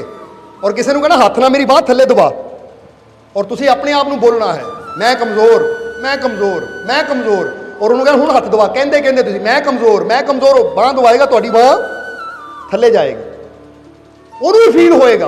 ਪਰ ਫਿਰ ਤੁਸੀਂ ਕਹੋ ਮੈਂ ਸ਼ਕਤੀਸ਼ਾਲੀ, ਮੈਂ ਸ਼ਕਤੀਸ਼ਾਲੀ, ਮੈਂ ਸ਼ਕਤੀਸ਼ਾਲੀ, ਹੁਣ ਕਿਹ ਦਵਾ, ਕਹਿੰਦੇ ਕਹਿੰਦੇ ਤੁਸੀਂ ਬੋਲਦੇ ਜਾਓ, ਹੱਥ ਦਬਾਵੇ, ਉਹ ਵੀ ਕਹੇਗਾ ਵਾਕਈ ਭਾਈ ਪਹਿਲਾਂ ਬੜੀ ਆਸਾਨੀ ਨਾਲ ਥੱਲੇ ਜਾ ਰਿਹਾ ਸੀ, ਹੁਣ ਤੇਰੀ 'ਚ ਤਾਕਤ ਆ ਗਈ ਹੈ। ਇਹ ਐਕਸਪੈਰੀਮੈਂਟ ਹੈ, ਕਿਉਂਕਿ ਤੁਹਾਡੇ ਸ਼ਬਦਾਂ ਦਾ ਪ੍ਰਭਾਵ ਤੁਹਾਡੇ ਔਰਾ ਤੇ ਪੈਂਦਾ ਹੈ, ਜੋ ਤੁਹਾਡੀ ਬੋਡੀ ਦੇ ਚਾਰੋਂ ਤਰਫ ਇੱਕ ਔਰਾ ਹੈ, ਜੋ ਇੱਕ ਔਰਾ ਬਾਰੇ ਪਤਾ ਕਿਸੇ ਨੂੰ, क्योंकि ਜਿਹੜੇ ਧਿਆਨ ਕਰਨ ਵਾਲੇ ਉਹਨਾਂ ਨੂੰ ਔਰਾ ਬਾਰੇ ਪਤਾ ਹੈ। ਜਿੱਦਾਂ ਦੀਪਕ ਦੇ ਅੰਦਰੋਂ ਨਾ ਪ੍ਰਕਾਸ਼ ਤਾਂ ਨਿਕਲਦੀ ਹੈ, ਪਰ ਉਹਦੇ ਨਾਲ ਨਾਲ ਦੀਪਕ ਦੇ ਆਲੇ ਦੁਆਲੇ ਇੱਕ ਧੁੰਦ ਜਿਹੀ, ਇੱਕ ਰੋਸ਼ਨੀ ਜਿਹੀ ਨਜ਼ਰ ਆਉਂਦੀ ਹੈ। ਇਸੇ ਤਰ੍ਹਾਂ ਇਨਸਾਨ ਦੀ ਬੋਡੀ ਦੇ ਚਾਰੋਂ ਤਰਫ ਇੱਕ ਔਰਾ ਹੁੰਦਾ ਹੈ, ਜਿਹਨੂੰ ਸਾਇੰਸ ਵੀ ਸਾਬਿਤ ਕਰ ਚੁੱਕੀ ਹੈ। ਜੇ ਤੁਸੀਂ ਜਾ ਕੇ ਔਰਾ ਲਿਖ ਕੇ ਨਾ ਸਰਚ ਕਰੋਗੇ ਤਾਂ ਤੁਹਾਨੂੰ ਪਤਾ ਲੱਗ ਜਾਏਗਾ ਕਿ ਸਾਇੰਸ ਨੇ ਵੀ ਅੱਜ ਮੰਨਿਆ ਹੈ ਕਿ ਬੰਦੇ ਅੰਦਰ ਨੈਗੇਟਿਵ ਔਰਾ ਵੀ ਹੁੰਦਾ ਹੈ ਤਾਂ ਪੋਜ਼ਿਟਿਵ ਔਰਾ ਵੀ ਹੁੰਦਾ ਹੈ। ਯਾਨੀ ਉਹਦੇ ਚਾਰੋਂ ਪਾਸੇ ਦਾ ਉਹ ਔਰਾ, ਜੇ ਉਹਦੀ ਸੋਚ ਅੰਦਰ ਬੁਰੀ ਹੋਵੇ ਤਾਂ ਉਹਦਾ ਔਰਾ ਨੈਗੇਟਿਵ ਹੋ ਜਾਂਦਾ ਹੈ, ਉਹਨੂੰ ਕਮਜ਼ੋਰੀ ਦਿੰਦਾ ਹੈ, ਵੀਕ ਕਰ ਦਿੰਦਾ ਹੈ। ਤੇ ਜੇ ਉਹਦੀ ਸੋਚ ਅੰਦਰੋਂ ਪੋਜ਼ਿਟਿਵ ਹੋਵੇ ਤਾਂ ਉਹਦਾ ਔਰਾ ਮਜ਼ਬੂਤ ਹੋ ਜਾਂਦਾ ਹੈ। ਔਰ ਜਿਹਦਾ ਔਰਾ ਮਜ਼ਬੂਤ ਹੋਵੇ ਵੀ ਕਿਸੇ ਬਿਮਾਰੀ ਦਾ ਅਸਰ ਵੀ ਉੱਤੇ ਜਲਦੀ ਨਹੀਂ ਹੁੰਦਾ।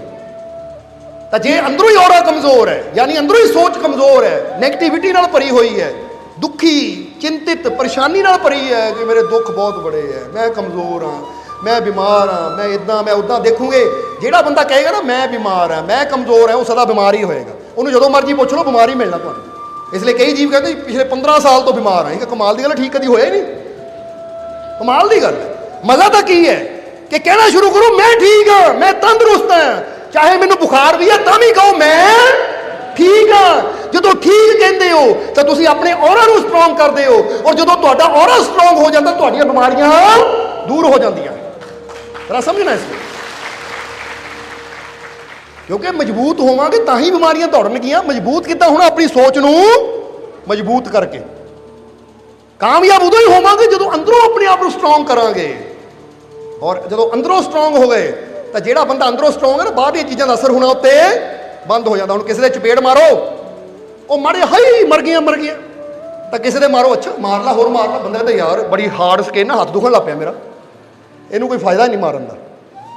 ਇਹਦਾ ਮਤਲਬ ਅੰਦਰੋਂ ਉਹ ਮਜ਼ਬੂਤ ਹੈ। ਤਾਂ ਜਿਹੜੇ ਨਾਜ਼ੁਕ ਜੇ ਹੁੰਦੇ ਨਾ, ਪੋਪਲੂ ਜੇ, ਮਾੜਿਆ ਇਦਾਂ ਵੀ ਕਰਦੇ ਉਹ ਰੋਣ ਲੱਗ ਪੈਂਦੇ। ਹੁਣ ਇਦਾਂ ਦੇ ਬੰਦੇ ਨੇ ਮਾੜਿਆ ਐਵੇਂ ਕਰਕੇ ਰੋਣ ਲੱਗ ਪਣੇ ਨਾ, ਜ਼ਿੰਦਗੀ ਦੀਆਂ ਸੱਟਾਂ ਖਾ ਕੇ ਅੱਗੇ ਕੀ ਵਧਣਾ ਹੈ। ਇਹ ਤਾਂ ਘਰ ਜੋਗੇ ਹੀ ਹੈ, ਠੀਕ ਹੈ। ਇਹ ਫਰੇਮ ਤੇ ਨਾ ਫੋਟੋ ਲਾ ਕੇ ਘਰ 'ਚ ਹੀ ਲਾਓ ਫੈਮਿਲੀ ਪਿਕਚਰ। ਇਹ ਕਾਮਯਾਬ ਹੋਣ ਦੇ ਲਾਇਕ ਨਹੀਂ ਹੈ, ਪੋਪਲੂ ਹੈ ਇਹ। ਔਰ ਪੋਪਲੂ ਕਦੀ ਅੱਗੇ ਨਹੀਂ ਵੱਧਦੇ ਹੁੰਦੇ। ਇਹ ਪੋਪਲੂਆਂ ਨੂੰ ਇਦਾਂ ਰੱਖੋ ਕਿ ਰਜਾਈ 'ਚ ਪਾ ਕੇ ਨਾ ਘਰ ਹੀ ਸੰਭਾਲ ਕੇ ਰੱਖੋ ਭਾਈ, ਪੈਰ ਨਾ ਜ਼ਮੀਨ ਤੇ ਰੱਖੀ, ਨਹੀਂ ਤਾਂ ਪੈਰਾਂ ਦੀ ਨੀਲ ਪੈ ਜਾਏਗਾ ਤੇਰੇ। ਤਾਂ ਜਿਹੜੇ ਸਟਰੋਂਗ ਹੈ ਉਹ ਹਰ ਸੱਟ ਝੱਲਣ ਨੂੰ, ਹਰ ਸੱਟ ਖਾਣ ਨੂੰ ਤਿਆਰ ਹੋ। ਕਹਿੰਦੇ ਪ੍ਰਵਾਹ ਕਰਦੇ ਆ, ਜਿੱਦਾਂ ਦਾ ਮਰਜ਼ੀ ਮੌਸਮ ਹੋਵੇ, ਜਿੱਦਾਂ ਦੇ ਮਰਜ਼ੀ ਹਾਲਾਤ ਹੋਣ, ਜਿੱਦਾਂ ਦੀ ਮਰਜ਼ੀ ਬਿਮਾਰੀ ਹੋਵੇ, ਬੜੀ ਤਾਕਤ ਹੈ ਸਾਡੇ ਅੰਦਰ, ਕਿਉਂਕਿ ਮੈਨੂੰ ਮੇਰੇ ਮਾਲਿਕ ਨੇ ਬਣਾਇਆ ਹੈ ਹਰ ਦੁੱਖ ਦਾ ਸਾਹਮਣਾ ਕਰਨ ਲਈ, ਹਰ ਮੁਸੀਬਤ ਦਾ ਸਾਹਮਣਾ ਕਰਨ ਲਈ ਮੈਂ ਤਿਆਰ ਹਾਂ। ਹੁਣ ਤੁਸੀਂ ਪੋਪਲੂ ਹੋ ਜਾਂ ਸਟਰੋਂਗ ਹੋ? ਦੇਖ ਲਓ, ਪੋਪਲੂ ਜੇ ਨਾ ਕਹੀ ਜਾਇਓ, ਬਣਨਾ ਆ। ਪੋਪਲੂ ਸਮਝਦੇ ਹੋ? ਪੰਜਾਬੀ ਜਿਹਦਾ ਵਰਡ ਹੈ ਇਹ, ਹੁਣ ਮੈਨੂੰ ਪਤਾ ਨਹੀਂ ਇੰਗਲਿਸ਼ 'ਚ ਕੀ ਕਹਿੰਦੇ, ਸੌਫਟ ਜੇ ਹੈ ਨਾ, ਜ਼ਰਾ ਸਮਝਣਾ।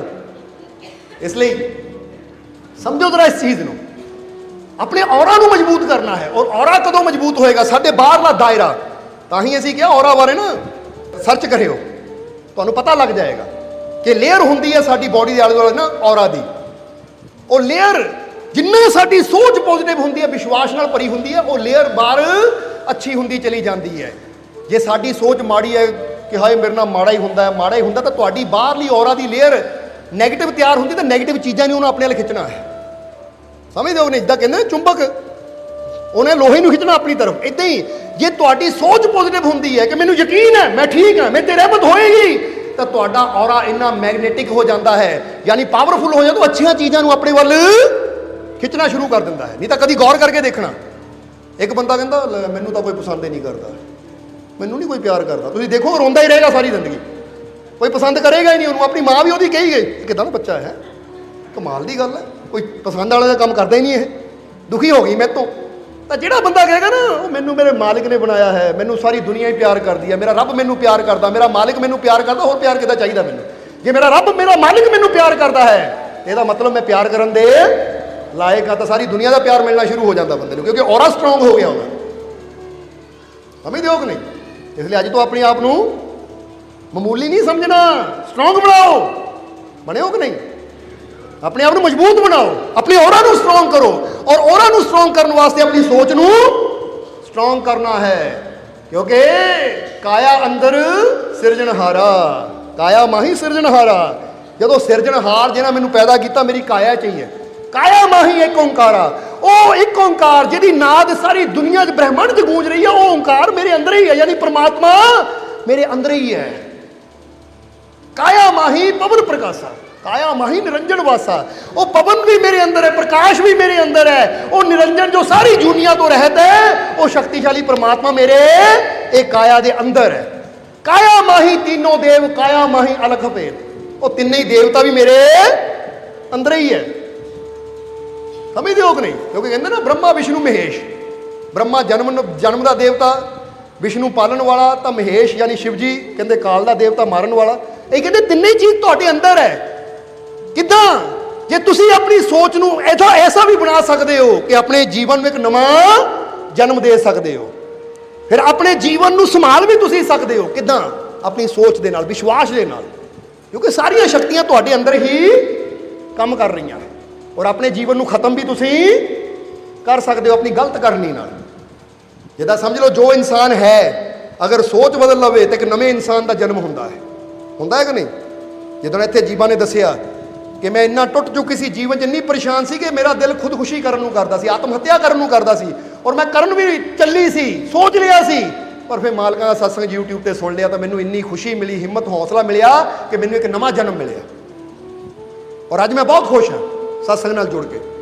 ਸੋ ਕਹਿੰਦਾ ਇੱਕ ਨਵਾਂ ਜਨਮ ਹੈ ਇਹ। ਇਸ ਲਈ ਸਤਸੰਗ ਦੇ ਨਾਲ ਜੁੜ ਕੇ ਬੰਦਾ ਆਪਣੀ ਸੋਚ ਨੂੰ, ਆਪਣੇ ਜੀਵਨ ਨੂੰ, ਅੱਜ ਤੁਸੀਂ ਆਪਣੇ ਆਪ ਨੂੰ ਕਮਜ਼ੋਰ ਸਮਝਦੇ ਹੋ ਤਾਂ ਅੱਜ ਤੋਂ ਸੋਚ ਬਦਲੋ ਕਿ ਮੈਂ ਕਮਜ਼ੋਰ ਨਹੀਂ ਹਾਂ, ਮੈਂ ਸ਼ਕਤੀਸ਼ਾਲੀ ਹਾਂ, ਤੇ ਇੱਕ ਨਵਾਂ ਜਨਮ ਹੋ ਗਿਆ ਤੁਹਾਡੇ ਅੰਦਰ। ਹੋ ਗਿਆ ਕਿ ਨਹੀਂ? ਫਿਰ ਇਹ ਲਈ ਜਨਮ ਦੇਣ ਵਾਲੀ ਵੀ ਤੁਹਾਡੀ ਸੋਚ ਤੁਹਾਡੇ ਅੰਦਰ ਹੀ ਹੈ, ਔਰ ਤੁਹਾਨੂੰ ਅੱਗੇ ਵਧਾਉਣ ਵਾਲੀ, ਕਿਉਂਕਿ ਪਾਲਣ ਦਾ ਮਤਲਬ ਅੱਗੇ ਵਧਾਉਣਾ, ਉਹ ਅੱਗੇ ਵਧਾਉਣ ਵਾਲੀ ਸੋਚ ਵੀ ਤੁਹਾਡੇ ਅੰਦਰ ਹੀ ਹੈ, ਔਰ ਤੁਹਾਨੂੰ ਖਤਮ ਕਰਨ ਵਾਲੀ ਸੋਚ ਵੀ ਤੁਹਾਡੇ ਅੰਦਰ ਹੀ ਹੈ। ਇਸ ਲਈ ਕਾਇਆ ਮਾਹੀ तीनों देव, काया माही अलख भेद, ਉਹ ਅਲਖ ਭੇਦ ਜਿਹਦਾ ਕੋਈ ਭੇਦ ਨਹੀਂ ਜਾਣ ਸਕਿਆ, ਉਹ ਪ੍ਰਮਾਤਮਾ ਤੁਹਾਡੇ ਅੰਦਰ ਹੈ। ਕਾਇਆ ਮਾਹੀ ਚਾਰੋਂ ਵੇਦ, ਔਰ ਚਾਰੀ ਵੇਦਾਂ ਦਾ ਗਿਆਨ ਵੀ ਤੁਹਾਡੀ ਕਾਇਆ ਦੇ ਅੰਦਰ ਹੀ ਹੈ। ਕਾਇਆ ਮਾਹੀ ਚਾਰੋਂ ਵੇਦ, ਕਾਇਆ ਮਾਹੀ ਪਾਇਆ ਭੇਦ, ਔਰ ਜਿੰਨੇ ਵੀ ਭੇਦ ਖੋਲਦੇ ਆ ਨਾ ਅੰਦਰੋਂ ਹੀ ਖੋਲਦੇ, ਬਾਹਰੋਂ ਨਹੀਂ। ਇਸ ਲਈ ਗੁਰੂ ਜਦ ਵੀ ਯੁਕਤੀ ਦਿੰਦਾ ਨਾ, ਅੰਦਰੋਂ ਹੀ ਸਾਰੇ ਭੇਦ ਖੁੱਲਣੇ ਸ਼ੁਰੂ ਹੁੰਦੇ ਕਿ ਕਿੱਥੇ ਉਹ ਪ੍ਰਮਾਤਮਾ ਹੈ, ਕਿੱਥੇ ਉਹਦੀਆਂ ਰਹਿਮਤਾਂ ਹੈ, ਕਿੱਥੇ ਉਹਦੀ ਕਿਰਪਾ ਹੈ, ਕਿਉਂਕਿ ਜੋ ਹੁੰਦਾ ਹੈ ਅੰਦਰੋਂ ਹੀ ਹੁੰਦਾ ਹੈ। ਸਮਝ ਰਹੇ ਹੋ ਕਿ ਨਹੀਂ? ਇਸ ਲਈ ਆਪਣੇ ਆਪ ਨੂੰ ਮਜ਼ਬੂਤ ਬਣਾਓ, ਔਰ ਮਜ਼ਬੂਤ ਇਨਸਾਨ ਬਣਦਾ ਹੈ, ਫਿਰ ਕਹਾਂਗੇ ਸਾਡਾ ਔਰਾ ਸਟਰੋਂਗ ਬਣਦਾ ਹੈ ਆਪਣੀ ਕਾਹਦੇ ਨਾਲ? ਮਜ਼ਬੂਤ ਸੋਚ ਨਾਲ, ਪੋਜ਼ਿਟਿਵ ਸੋਚ ਨਾਲ। ਜੇ ਅਸੀਂ ਸੋਚਦੇ ਰਹਾਂਗੇ ਉਹ ਫਲਾਨੀ ਚੀਜ਼ ਨੇ ਆ ਕੇ ਮੈਨੂੰ ਦੱਬ ਲੈਣਾ, ਕਮਾਲ ਦੀ ਗੱਲ, ਚੀਜ਼ਾਂ ਹੀ ਦੱਬਦੀਆਂ, ਰੱਬ ਦੱਬਦਾ ਹੀ ਨਹੀਂ ਆ ਕੇ ਤੈਨੂੰ। ਕਦੀ ਇਹ ਵੀ ਯਕੀਨ ਕਰ ਲਾ ਕਿ ਮਾਲਕ ਹੈ, ਪ੍ਰਮਾਤਮਾ ਹੈ, ਪ੍ਰਭੂ ਹੈ, ਉਹਦੀ ਰਹਿਮਤ ਮੇਰੇ ਵੱਲ ਆ ਰਹੀ, ਉਹਦੀ ਰਹਿਮਤ ਮੇਰੇ ਅੰਦਰ ਹੈ। ਸਮਝਦੇ ਹੋ ਕਿ ਨਹੀਂ? ਕਿਉਂ ਨੈਗੇਟਿਵਿਟੀ ਨਾਲ ਆਪਣੇ ਆਪ ਨੂੰ ਭਰਿਆ ਹੋਇਆ ਹੈ ਕਿ ਕੋਈ ਪਿੱਛੇ ਦੀ ਲੰਘ ਗਿਆ, ਪਤਾ ਨਹੀਂ ਆਵਾਜ਼ ਹੀ ਆਈ ਆ, ਉਹ ਸ਼ੈਤਾਨ ਹੀ ਹੈ। ਰੱਬ ਵੀ ਤਾਂ ਹੋ ਸਕਦਾ ਹੈ, ਉਹਦੀਆਂ ਰਹਿਮਤਾਂ ਵੀ ਤਾਂ ਹੋ ਸਕਦੀਆਂ। ਜਿੱਦਾਂ ਦੀ ਅਸੀਂ ਸੋਚ ਰੱਖਣੀ ਹੈ ਫਿਰ ਸਾਡੇ ਮਨ ਨੇ ਉਦਾਂ ਦਾ ਹੀ ਬਣ ਜਾਣਾ ਹੈ। ਜੇ ਸੋਚ ਲਵਾਂਗੇ ਕੋਈ ਭੂਤ ਸੀ, ਮਨ ਨੇ ਡਰਨਾ ਸ਼ੁਰੂ ਕਰ ਦੇਣਾ ਹੈ, ਤਾਂ ਜੇ ਸੋਚ ਲਵਾਂਗੇ ਮੇਰਾ ਮਾਲਕ ਹੈ, ਤਾਂ ਮਨ ਨੇ ਵਿਸ਼ਵਾਸ ਨਾਲ ਭਰ ਜਾਣਾ ਕਿ ਮੇਰਾ ਮਾਲਕ ਹਰ ਜਗ੍ਹਾ ਮੇਰੇ। ਕਿੰਨੀ ਹਿੰਮਤ ਮਿਲਣੀ ਹੈ। ਸਮਝ ਆ ਰਹੀ ਸਾਡੀ ਗੱਲ? ਇਸ ਲਈ ਭੂਤਾਂ ਚਲੇਲਾਂ ਦੇ ਚੱਕਰਾਂ ਚੋਂ ਨਿਕਲੋ। ਸਮਝਦੇ ਹੋ? ਔਰ ਫੇਰ ਕਵਾਂਗੇ ਜੇ ਭੂਤਾਂ 'ਚ ਚੁੰਬਣਾ ਹੋ ਤਾਂ ਤੁਹਾਨੂੰ ਚੁੰਬਣਾ ਆ ਗਏ ਹੈ। ਕਮਾਲ ਦੀ ਗੱਲ ਹੈ, ਸਮਝਦੇ ਹੋ ਕਿ ਨਹੀਂ? ਅੱਛਾ, ਤੁਹਾਨੂੰ ਚੁੰਬੜਨ ਦਾ ਮੌਕਾ ਮਿਲੇ, ਤੁਸੀਂ ਕਿਹਨੂੰ ਚੁੰਬੜੋਗੇ? ਕੋਈ ਪਿੰਡ 'ਚ ਤੁਰਿਆ ਜਾਂਦਾ ਹੋਵੇ ਕਿ ਲੈ ਵੀ ਆ ਕੋਈ ਜਾ ਰਿਹਾ ਹੈ ਬਈ ਇਹਨੂੰ ਚੁੰਬਣਾ, ਜਾਂ ਤੁਸੀਂ ਕਹਿਣਾ ਲੈ ਬਈ ਮੈਂ ਤਾਂ ਕਿਸੇ ਬੜੇ ਹੀਰੋ ਨੂੰ ਚੁੰਬਣਾ, ਹੀਰੋਇਨ ਨੂੰ ਚੁੰਬਣਾ, ਜਾਂ ਕਿਸੇ ਬੜੇ ਉਹਨੂੰ ਚੁੰਬਣਾ ਜਿਹਨੂੰ ਮੈਂ ਜੀਂਦੇ ਜੀ ਨਹੀਂ ਦੇਖ ਪਾਇਆ, ਜੀਂਦੇ ਜੀ ਨਹੀਂ ਮਿਲ ਪਾਇਆ ਨਾ, ਹੁਣ ਉਹਨੂੰ ਚੁੰਬੜਾ ਜਾ ਕੇ। ਕਮਾਲ, ਇਹਦੇ ਸੋਚੋ ਤਾਂ ਸਹੀ ਜ਼ਰਾ। ਪਰ ਨਹੀਂ, ਬੜਾ ਸਮਝਣਾ। ਇੱਕ ਬੰਦਾ ਕਹਿੰਦਾ ਭੂਤ ਨਹੀਂ ਚੁੰਬੜ ਗਈ ਮੈਨੂੰ, ਇਹ ਕਹਿੰਦਾ ਨਾਤਾ ਇਹਨੂੰ ਕਿੰਨੇ ਦਿਨ ਹੋ ਗਏ ਤੈਨੂੰ? ਦੁਰਗੰਧ ਤੇਰੇ ਕੋਲ ਆਉਂਦੀ, ਤੈਨੂੰ ਨਹੀਂ ਚੁੰਬੜਨੀ ਹੈ, ਤੈਨੂੰ ਤਾਂ ਦੇਖ ਤੇਰੀ ਦੁਰਗੰਧ ਦੇਖ ਕੇ ਭੂਤ ਨਹੀਂ ਦੌੜੇਗੀ ਤੇਰੇ ਤੋਂ। ਦੱਸਣਾ ਕੀ ਚਾਹੁੰਦੇ ਆ ਕਿ ਬੰਦਾ ਕੀ ਕਰਦਾ ਹੈ, ਕਿੱਦਾਂ ਦੀ ਸੋਚ ਬੰਦੇ ਨੇ ਰੱਖੀ ਹੋਈ ਹੈ। ਸੋ ਸਮਝੋ ਇਸ ਸੱਚਾਈ ਨੂੰ ਕਿ ਤੁਹਾਡੇ ਅੰਦਰ ਪਰਮ ਸ਼ਕਤੀ ਹੈ, ਕੋਈ ਬੁਰੀ ਚੀਜ਼ ਤੁਹਾਡੇ ਨੇੜੇ ਆ ਹੀ ਨਹੀਂ ਸਕਦੀ। ਇਹ ਵਿਸ਼ਵਾਸ ਕਰਨਾ ਸ਼ੁਰੂ ਕਰੋ, ਕਿਉਂਕਿ ਜਦੋਂ ਇਹ ਵਿਸ਼ਵਾਸ ਕਰਨਾ ਸ਼ੁਰੂ ਕਰ ਦਿੱਤਾ ਤਾਂ ਵਾਕਈ ਬੁਰੀਆਂ ਚੀਜ਼ਾਂ ਤਾਂ ਏਦਾਂ ਤੁਹਾਡੇ ਤੋਂ ਦੂਰ ਰਹਿਣਗੀਆਂ ਜਿੱਦਾਂ ਪ੍ਰਕਾਸ਼ ਤੋਂ ਅੰਧੇਰਾ ਦੂਰ ਰਹਿੰਦਾ। ਬਾਕੀ ਜਿੱਥੇ ਤੱਕ ਅਸੀਂ ਦੇਖਿਆ ਬੁਰਾ ਤਾਂ ਹੈ ਹੀ ਕੁਛ ਨਹੀਂ, ਕਿਉਂਕਿ ਹਰ ਪਾਸੇ ਇੱਕੋ ਹੀ ਤਾਂ ਹੈ। ਸਭੇ ਘਟ ਰਾਮ ਬੋਲੇ, ਰਾਮਾ ਬੋਲੇ, ਰਾਮ ਬਿਨਾ ਕੋ ਬੋਲੇ ਰੇ। ਉਹ ਸਭ ਘਟ ਰਾਮ ਹੀ ਤਾਂ ਹੈ, ਉਹ ਪ੍ਰਮਾਤਮਾ ਹੀ ਤਾਂ ਹੈ। ਬੁਰਾ ਕਿੱਥੇ? ਬੁਰਾ ਜੋ ਦੇਖਣ ਮੈਂ ਚਲਾ, ਬੁਰਾ ਨਾ ਮਿਲਿਆ ਕੋਈ।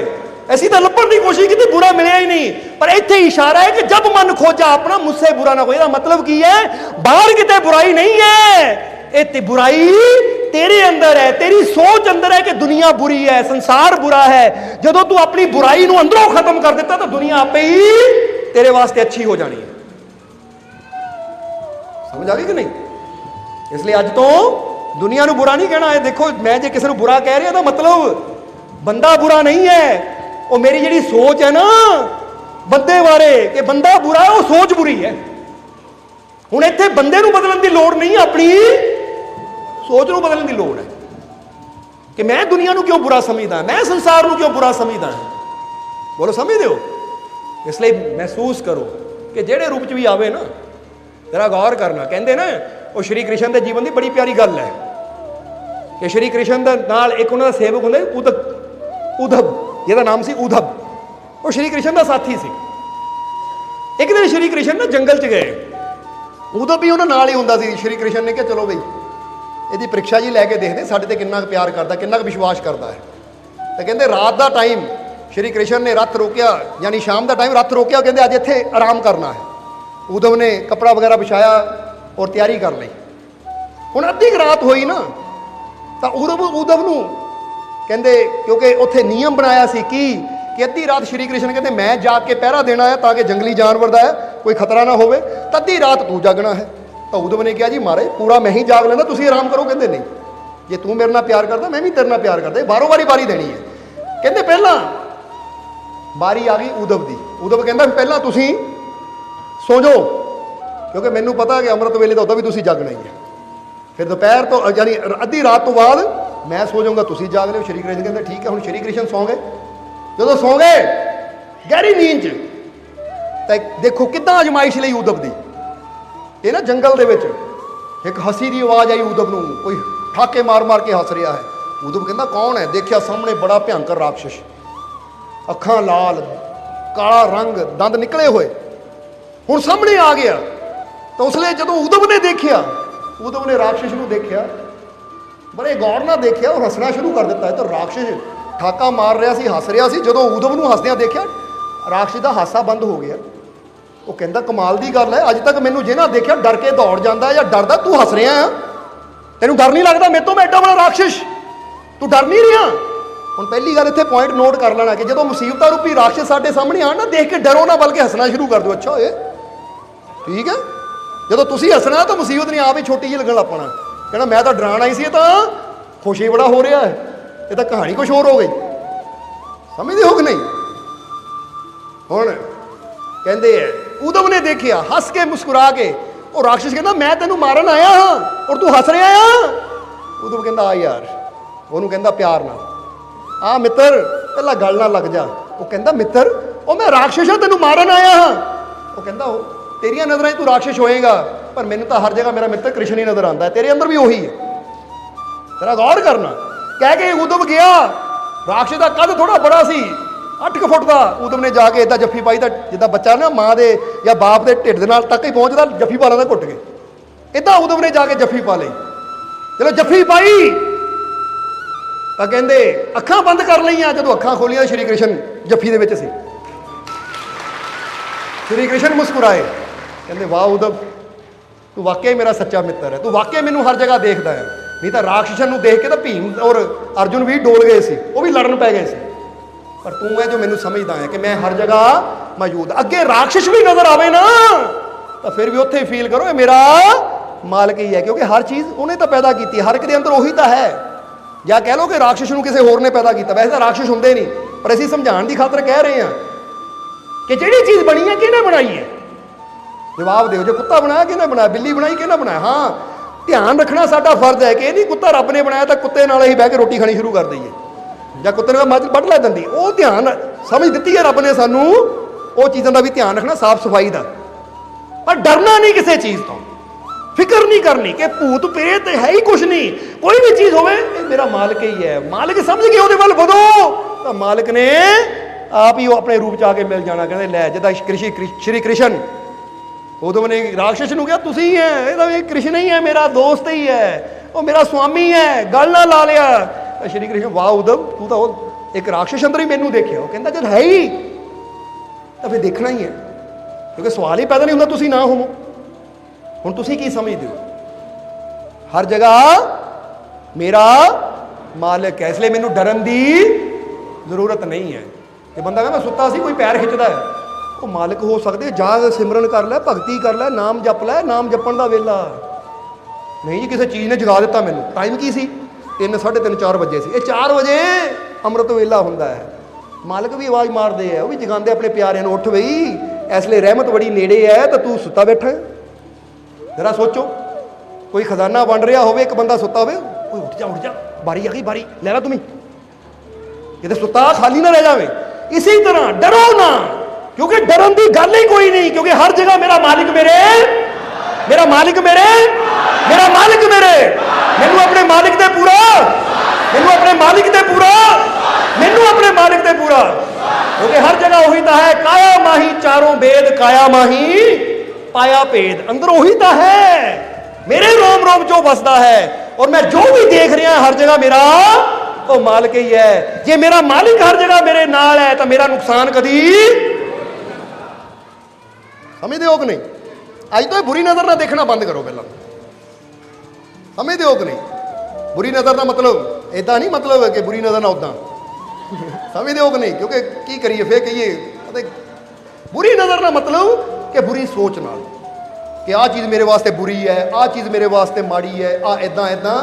ਵਿਸ਼ਵਾਸ ਰੱਖੋ ਕਿ ਜੇ ਮੇਰਾ ਮਾਲਿਕ ਮੇਰੇ ਨਾਲ ਹੈ, ਮੇਰਾ ਬੁਰਾ ਕਦੀ ਹੋ ਹੀ ਨਹੀਂ ਸਕਦਾ। ਜੇ ਕੋਈ ਦੁੱਖ ਹੈ, ਰੋਗ ਹੈ, ਬਿਮਾਰੀ ਹੈ ਤਾਂ ਸਮਝ ਲਓ ਜੇ ਬਿਮਾਰੀ ਵੀ ਹੈ ਨਾ ਤਾਂ ਉਹਦਾ ਧੰਨਵਾਦ ਕਰੋ। ਕਿਉਂ? ਸ਼ੁਕਰੀਆ ਬਿਮਾਰੀ, ਸ਼ੁਕਰੀਆ ਧੰਨਵਾਦ ਤੇਰਾ, ਜੇ ਤੂੰ ਨਾ ਆਉਂਦੀ ਤਾਂ ਮਾਲਕ ਕਿੱਦਾਂ ਮਿਲਦੇ ਮੈਨੂੰ। ਸਮਝਦੇ ਹੋ ਕਿ ਨਹੀਂ। ਕਹਿੰਦੇ ਅਮੀਰ ਖੁਸਰੋ ਦੇ ਦਰਦ ਸੀ, ਪਰ ਜਦੋਂ ਮੁਰਸ਼ਿਦ ਨਾਲ ਮਿਲੇ ਦਰਦ ਨੂੰ ਵੀ ਧੰਨਵਾਦ ਕਰਦੇ ਸੀ। ਇਹਦੀ ਵਜ੍ਹਾ ਨਾਲ ਮੈਨੂੰ ਮੁਰਸ਼ਿਦ ਮਿਲ ਗਿਆ, ਇਹਦੀ ਵਜ੍ਹਾ ਨਾਲ ਗੁਰੂ ਮਿਲ ਗਿਆ। ਜੇ ਇਹ ਨਾ ਹੁੰਦੀ ਤਾਂ ਮੈਂ ਉੱਥੇ ਤੱਕ, ਆਪਣੀਆਂ ਉਹਨਾਂ ਪਰੇਸ਼ਾਨੀਆਂ ਨੂੰ ਵੀ ਧੰਨਵਾਦ ਦਿਓ ਜਿਨ੍ਹਾਂ ਕਰਕੇ ਤੁਸੀਂ ਅੱਜ ਸਤਸੰਗ 'ਚ ਬੈਠੇ ਹੋ। ਚਾਹੇ ਬੇਨਤੀ ਲੈ ਕੇ ਆਇਓ, ਫਰਿਆਦ ਲੈ ਕੇ ਆਇਓ, ਪਰ ਸਹੀ ਜਗ੍ਹਾ ਪਹੁੰਚ ਗਏ ਹੋ, ਧੰਨਵਾਦ। ਕਿਉਂਕਿ ਜੇ ਰਸਤਾ ਨਾ ਹੁੰਦਾ ਤਾਂ ਮੰਜ਼ਿਲ ਕਦੀ ਮਿਲਣੀ ਨਹੀਂ ਸੀ। ਹਰ ਚੀਜ਼ ਵਾਸਤੇ, ਕਿਉਂਕਿ ਜੋ ਹੁੰਦਾ ਹੈ ਸਾਡੇ ਭਲੇ ਵਾਸਤੇ ਹੀ ਹੁੰਦਾ ਹੈ। ਬਸ ਇਨਸਾਨ ਹੈ ਕਿ ਸਮਝ ਨਹੀਂ ਪਾਉਂਦਾ ਉਸ ਚੀਜ਼ ਨੂੰ। ਸ਼ੁਕਰ ਕਰੀਏ ਆਪਣੇ ਮਾਲਿਕ ਦਾ, ਹਰ ਹਾਲਤ ਵਿੱਚ ਆਪਣੇ ਮਾਲਿਕ ਤੇ ਯਕੀਨ ਰੱਖੀਏ। ਸੋ ਆਪਣੇ ਆਪ ਨੂੰ ਕਮਜ਼ੋਰ ਸਮਝਣਾ ਬੰਦ ਕਰਨਾ ਹੈ ਔਰ ਆਪਣੇ ਅੰਦਰ ਪਹਿਚਾਣੋ। ਔਰ ਜਿੱਦਾਂ ਬੜੇ ਮਾਲਕਾਂ ਨੇ ਕਿਹਾ ਸੀ, ਮੈਨੂੰ ਯਕੀਨ ਹੈ ਕਿ ਮੇਰਾ ਬੇਟਾ ਸ਼ਾਹ ਜੀ ਜ਼ਰੂਰ ਕਾਮਯਾਬ ਹੋਏਗਾ, ਅਸੀਂ ਵੀ ਕਵਾਂਗੇ ਸਾਨੂੰ ਵੀ ਯਕੀਨ ਹੈ ਕਿ ਤੁਸੀਂ ਕਾਮਯਾਬ ਜ਼ਰੂਰ ਹੋਵੋਗੇ, ਸਫਲ ਜ਼ਰੂਰ ਹੋਵੋਗੇ। ਬਸ ਸਾਡੇ ਯਕੀਨ ਤੇ ਯਕੀਨ ਤੁਸੀਂ ਰੱਖਣਾ। ਸਮਝ ਆ ਗਈ ਕਿ ਨਹੀਂ। ਸੋ ਵਿਸ਼ਵਾਸ ਰੱਖੋਗੇ ਕਿ ਨਹੀਂ, ਕਿਉਂਕਿ ਗੱਲ ਤਾਂ ਸਾਰੀ ਸੋਚ ਦੀ ਹੁੰਦੀ ਹੈ। ਗੱਲ ਤਾਂ ਸਾਰੀ ਕਾਹਦੀ ਹੁੰਦੀ ਹੈ, ਸੋਚ ਦੀ ਹੁੰਦੀ ਹੈ। ਇਸ ਲਈ ਆਪਣੀ ਸੋਚ ਨੂੰ ਅੱਜ ਤੋਂ ਅਸੀਂ ਪੋਜ਼ਿਟਿਵ ਬਣਾ ਲੈਣਾ ਹੈ, ਭਰਪੂਰ ਕਰ ਲੈਣਾ ਆਪਣੇ ਆਪ ਨੂੰ। ਸਮਝਦੇ ਹੋ ਕਿ ਨਹੀਂ। ਔਰ ਆਪਣੇ ਮਾਲਿਕ ਨਾਲ ਪ੍ਰੇਮ ਕਰਨ ਵਾਲੇ, ਆਪਣੇ ਮਾਲਿਕ ਤੇ ਵਿਸ਼ਵਾਸ ਰੱਖਣ ਵਾਲੇ ਬਣਨਾ ਹੈ। ਔਰ ਜਿਸ ਤਰ੍ਹਾਂ ਫਿਰ ਅਸੀਂ ਦੱਸਿਆ ਹੈ ਕਿ ਜਿਹੜੇ ਵਿਸ਼ਵਾਸ ਰੱਖਦੇ ਆ, ਯਕੀਨ ਰੱਖਦੇ ਆ, ਭਰੋਸਾ ਰੱਖਦੇ ਹੈ, ਫਿਰ ਮਾਲਿਕ ਦੀਆਂ ਰਹਿਮਤਾਂ ਤੱਕ ਪਹੁੰਚਦੇ ਵੀ ਜ਼ਰੂਰ ਹੈ। ਔਰ ਮਾਲਿਕ ਦੀਆਂ ਰਹਿਮਤਾਂ ਉਹਨਾਂ ਦੇ ਜੀਵਨ 'ਚ ਉਤਰਦੀਆਂ ਵੀ ਜ਼ਰੂਰ ਹੈ। इसलिए हुण टाइम काफ़ी हो गया है। सो आखिरले वचनां 'च यही कहांगे कि आओ कहिए फिर पूरे विश्वास नाल कि मेरा मालिक मेरे, मेरा मालिक मेरे, मेरा मालिक मेरे, मेरे सारे दुख दूर, मेरे सारे दुख दूर, मेरे सारे दुख दूर, मेरियां झोलियां रहमतां नाल, मेरियां झोलियां रहमतां नाल, मेरियां झोलियां रहमतां नाल, मेरियां झोलियां खुशियां नाल, मेरियां झोलियां खुशियां नाल, मेरियां झोलियां खुशियां नाल। और मैनू अपने मालिक ते पूरा, मैनू मालिक ते पूरा, मैनू मालिक ते पूरा, मेरे सारे दुख दूर, मेरे सारे दुख दूर, मेरे सारे दुख दूर। यकीन ना किया ना कि महसूस करो हो भी गए, महसूस करो। अज तो डरना बंद करो, बेयकीनी ये बंद करो अपनी, क्योंकि बेयकीनी ये करके बंदा आप ही खाली रह जाता है। फिर कहांगे कमज़ोर ना समझो अपने आप, क्योंकि तुसी स्पैशल हो, तुसी खास हो, तुसी शक्तिशाली हो, तुसी सुंदर हो, क्योंकि तुहानू उसने बनाया है। जिहदे वर्गा ना कोई है तो ना कोई होना है। समझदे हो कि नहीं? जिद्दां यही भी कही ना, मेरे गाँव से जिहा सोना आया है ना। गौर करो, ये भी कारण है कि जिद्दां मैं बंदा कहता मेरा मुर्शद सोना है, तो असीं कहांगे मुर्शद के प्यारे भी उन्ने ही सोने हैं। फिर समझदे हो? क्योंकि जो मुर्शद वर्गा कोई आया ना आना है, तो फिर बंदा ये भी सोचे प्यारियां वर्गा भी ना कोई आया है। हुण बुल्ले शाह कवे कि शाह इनायत वर्गा ना कोई आया, तो ना तक शाह इनायत भी कहेंगे बुल्लिया तेरे वर्गा भी ना कोई आया ना कोई आना है। हुण असीं कहांगे तुसीं भी उदां दे बन के दिखाओ, ताकि वाकई ये लगे कि जे मालकां ने कहा सी वाकई सच है, क्योंकि असीं बन के तो यकीन ना भरपूर करो, विश्वास ना भरपूर करो, हौसला रखो, यकीन रखो, स्पैशल बनो कि हर मुश्किल हर परेशानी सामने भी आवे तो डरन वाले नहीं, ऐसी हर मुश्किल नूं समझ के लड़न वाले बणीए, जितण वाले बणीए।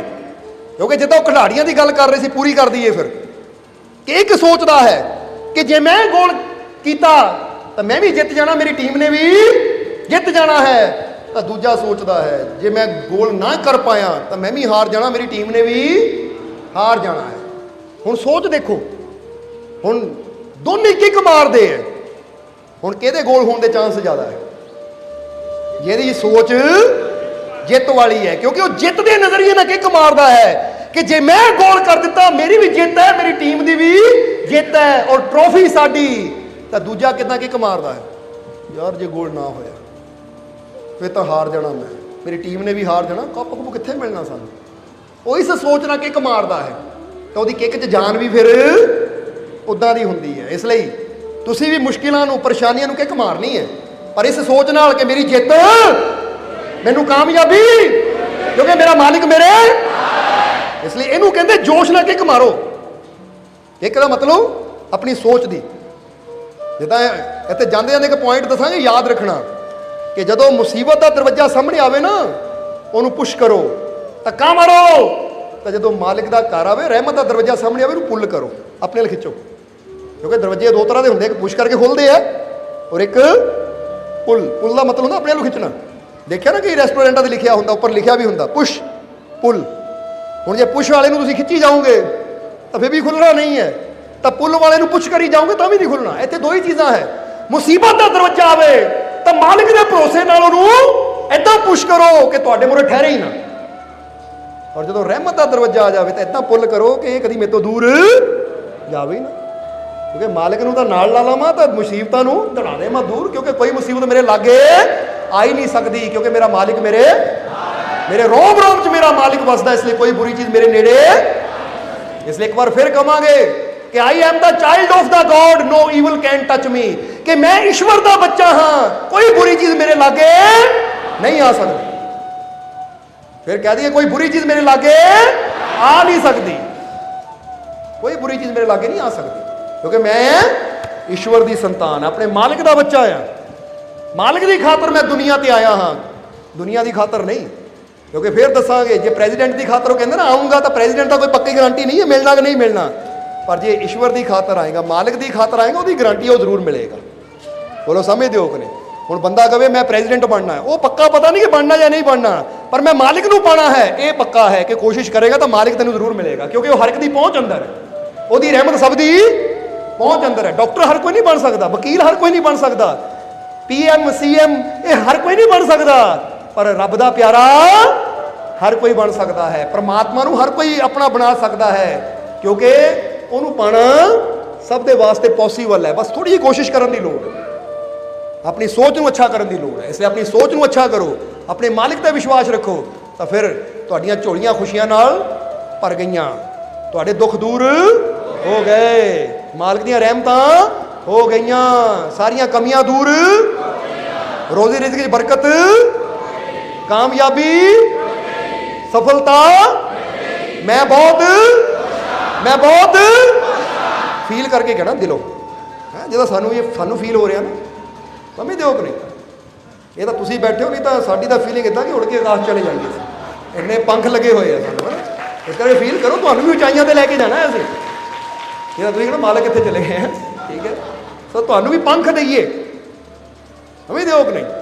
ਇਸ ਲਈ ਇਹੀ ਕਵਾਂਗੇ, ਆਪਣੇ ਪੰਖ ਖੋਲੋ ਔਰ ਉੱਚੇ ਆਕਾਸ਼ ਵਿੱਚ ਉੜੋ, ਆਪਣੀ ਸ਼ਕਤੀ ਤੇ ਵਿਸ਼ਵਾਸ ਕਰੋ, ਕਿਉਂਕਿ ਤੁਹਾਨੂੰ ਸਰਵ ਸ਼ਕਤੀਸ਼ਾਲੀ ਪ੍ਰਮਾਤਮਾ ਨੇ ਬਣਾਇਆ ਹੈ ਔਰ ਉਸਨੇ ਤੁਹਾਨੂੰ ਕਾਮਯਾਬ ਹੋਣ ਵਾਸਤੇ ਪੈਦਾ ਕੀਤਾ ਹੈ, ਸਫਲ ਹੋਣ ਵਾਸਤੇ ਪੈਦਾ ਕੀਤਾ ਹੈ। ਆਓ ਪ੍ਰਣ ਕਰੀਏ ਕਿ ਜੇ ਮੇਰੇ ਮਾਲਿਕ ਨੇ ਮੈਨੂੰ ਕਾਮਯਾਬ ਸਫਲ ਹੋਣ ਵਾਸਤੇ ਪੈਦਾ ਕੀਤਾ, ਤਾਂ ਦੁਨੀਆ ਨੂੰ ਮੈਂ ਕਾਮਯਾਬ ਔਰ ਸਫਲ ਹੋ ਕੇ ਦਿਖਾਊਂਗਾ। ਬੋਲੋ, ਸਮਝਦੇ ਹੋ ਕਿ ਨਹੀਂ? ਇਹ ਫੈਸਲਾ ਕਰਨਾ ਆਪਣੇ ਆਪ ਨਾਲ ਕਿ ਮੈਨੂੰ ਕਾਮਯਾਬੀ, ਕਿਉਂਕਿ ਮੇਰਾ ਮਾਲਿਕ ਮੇਰੇ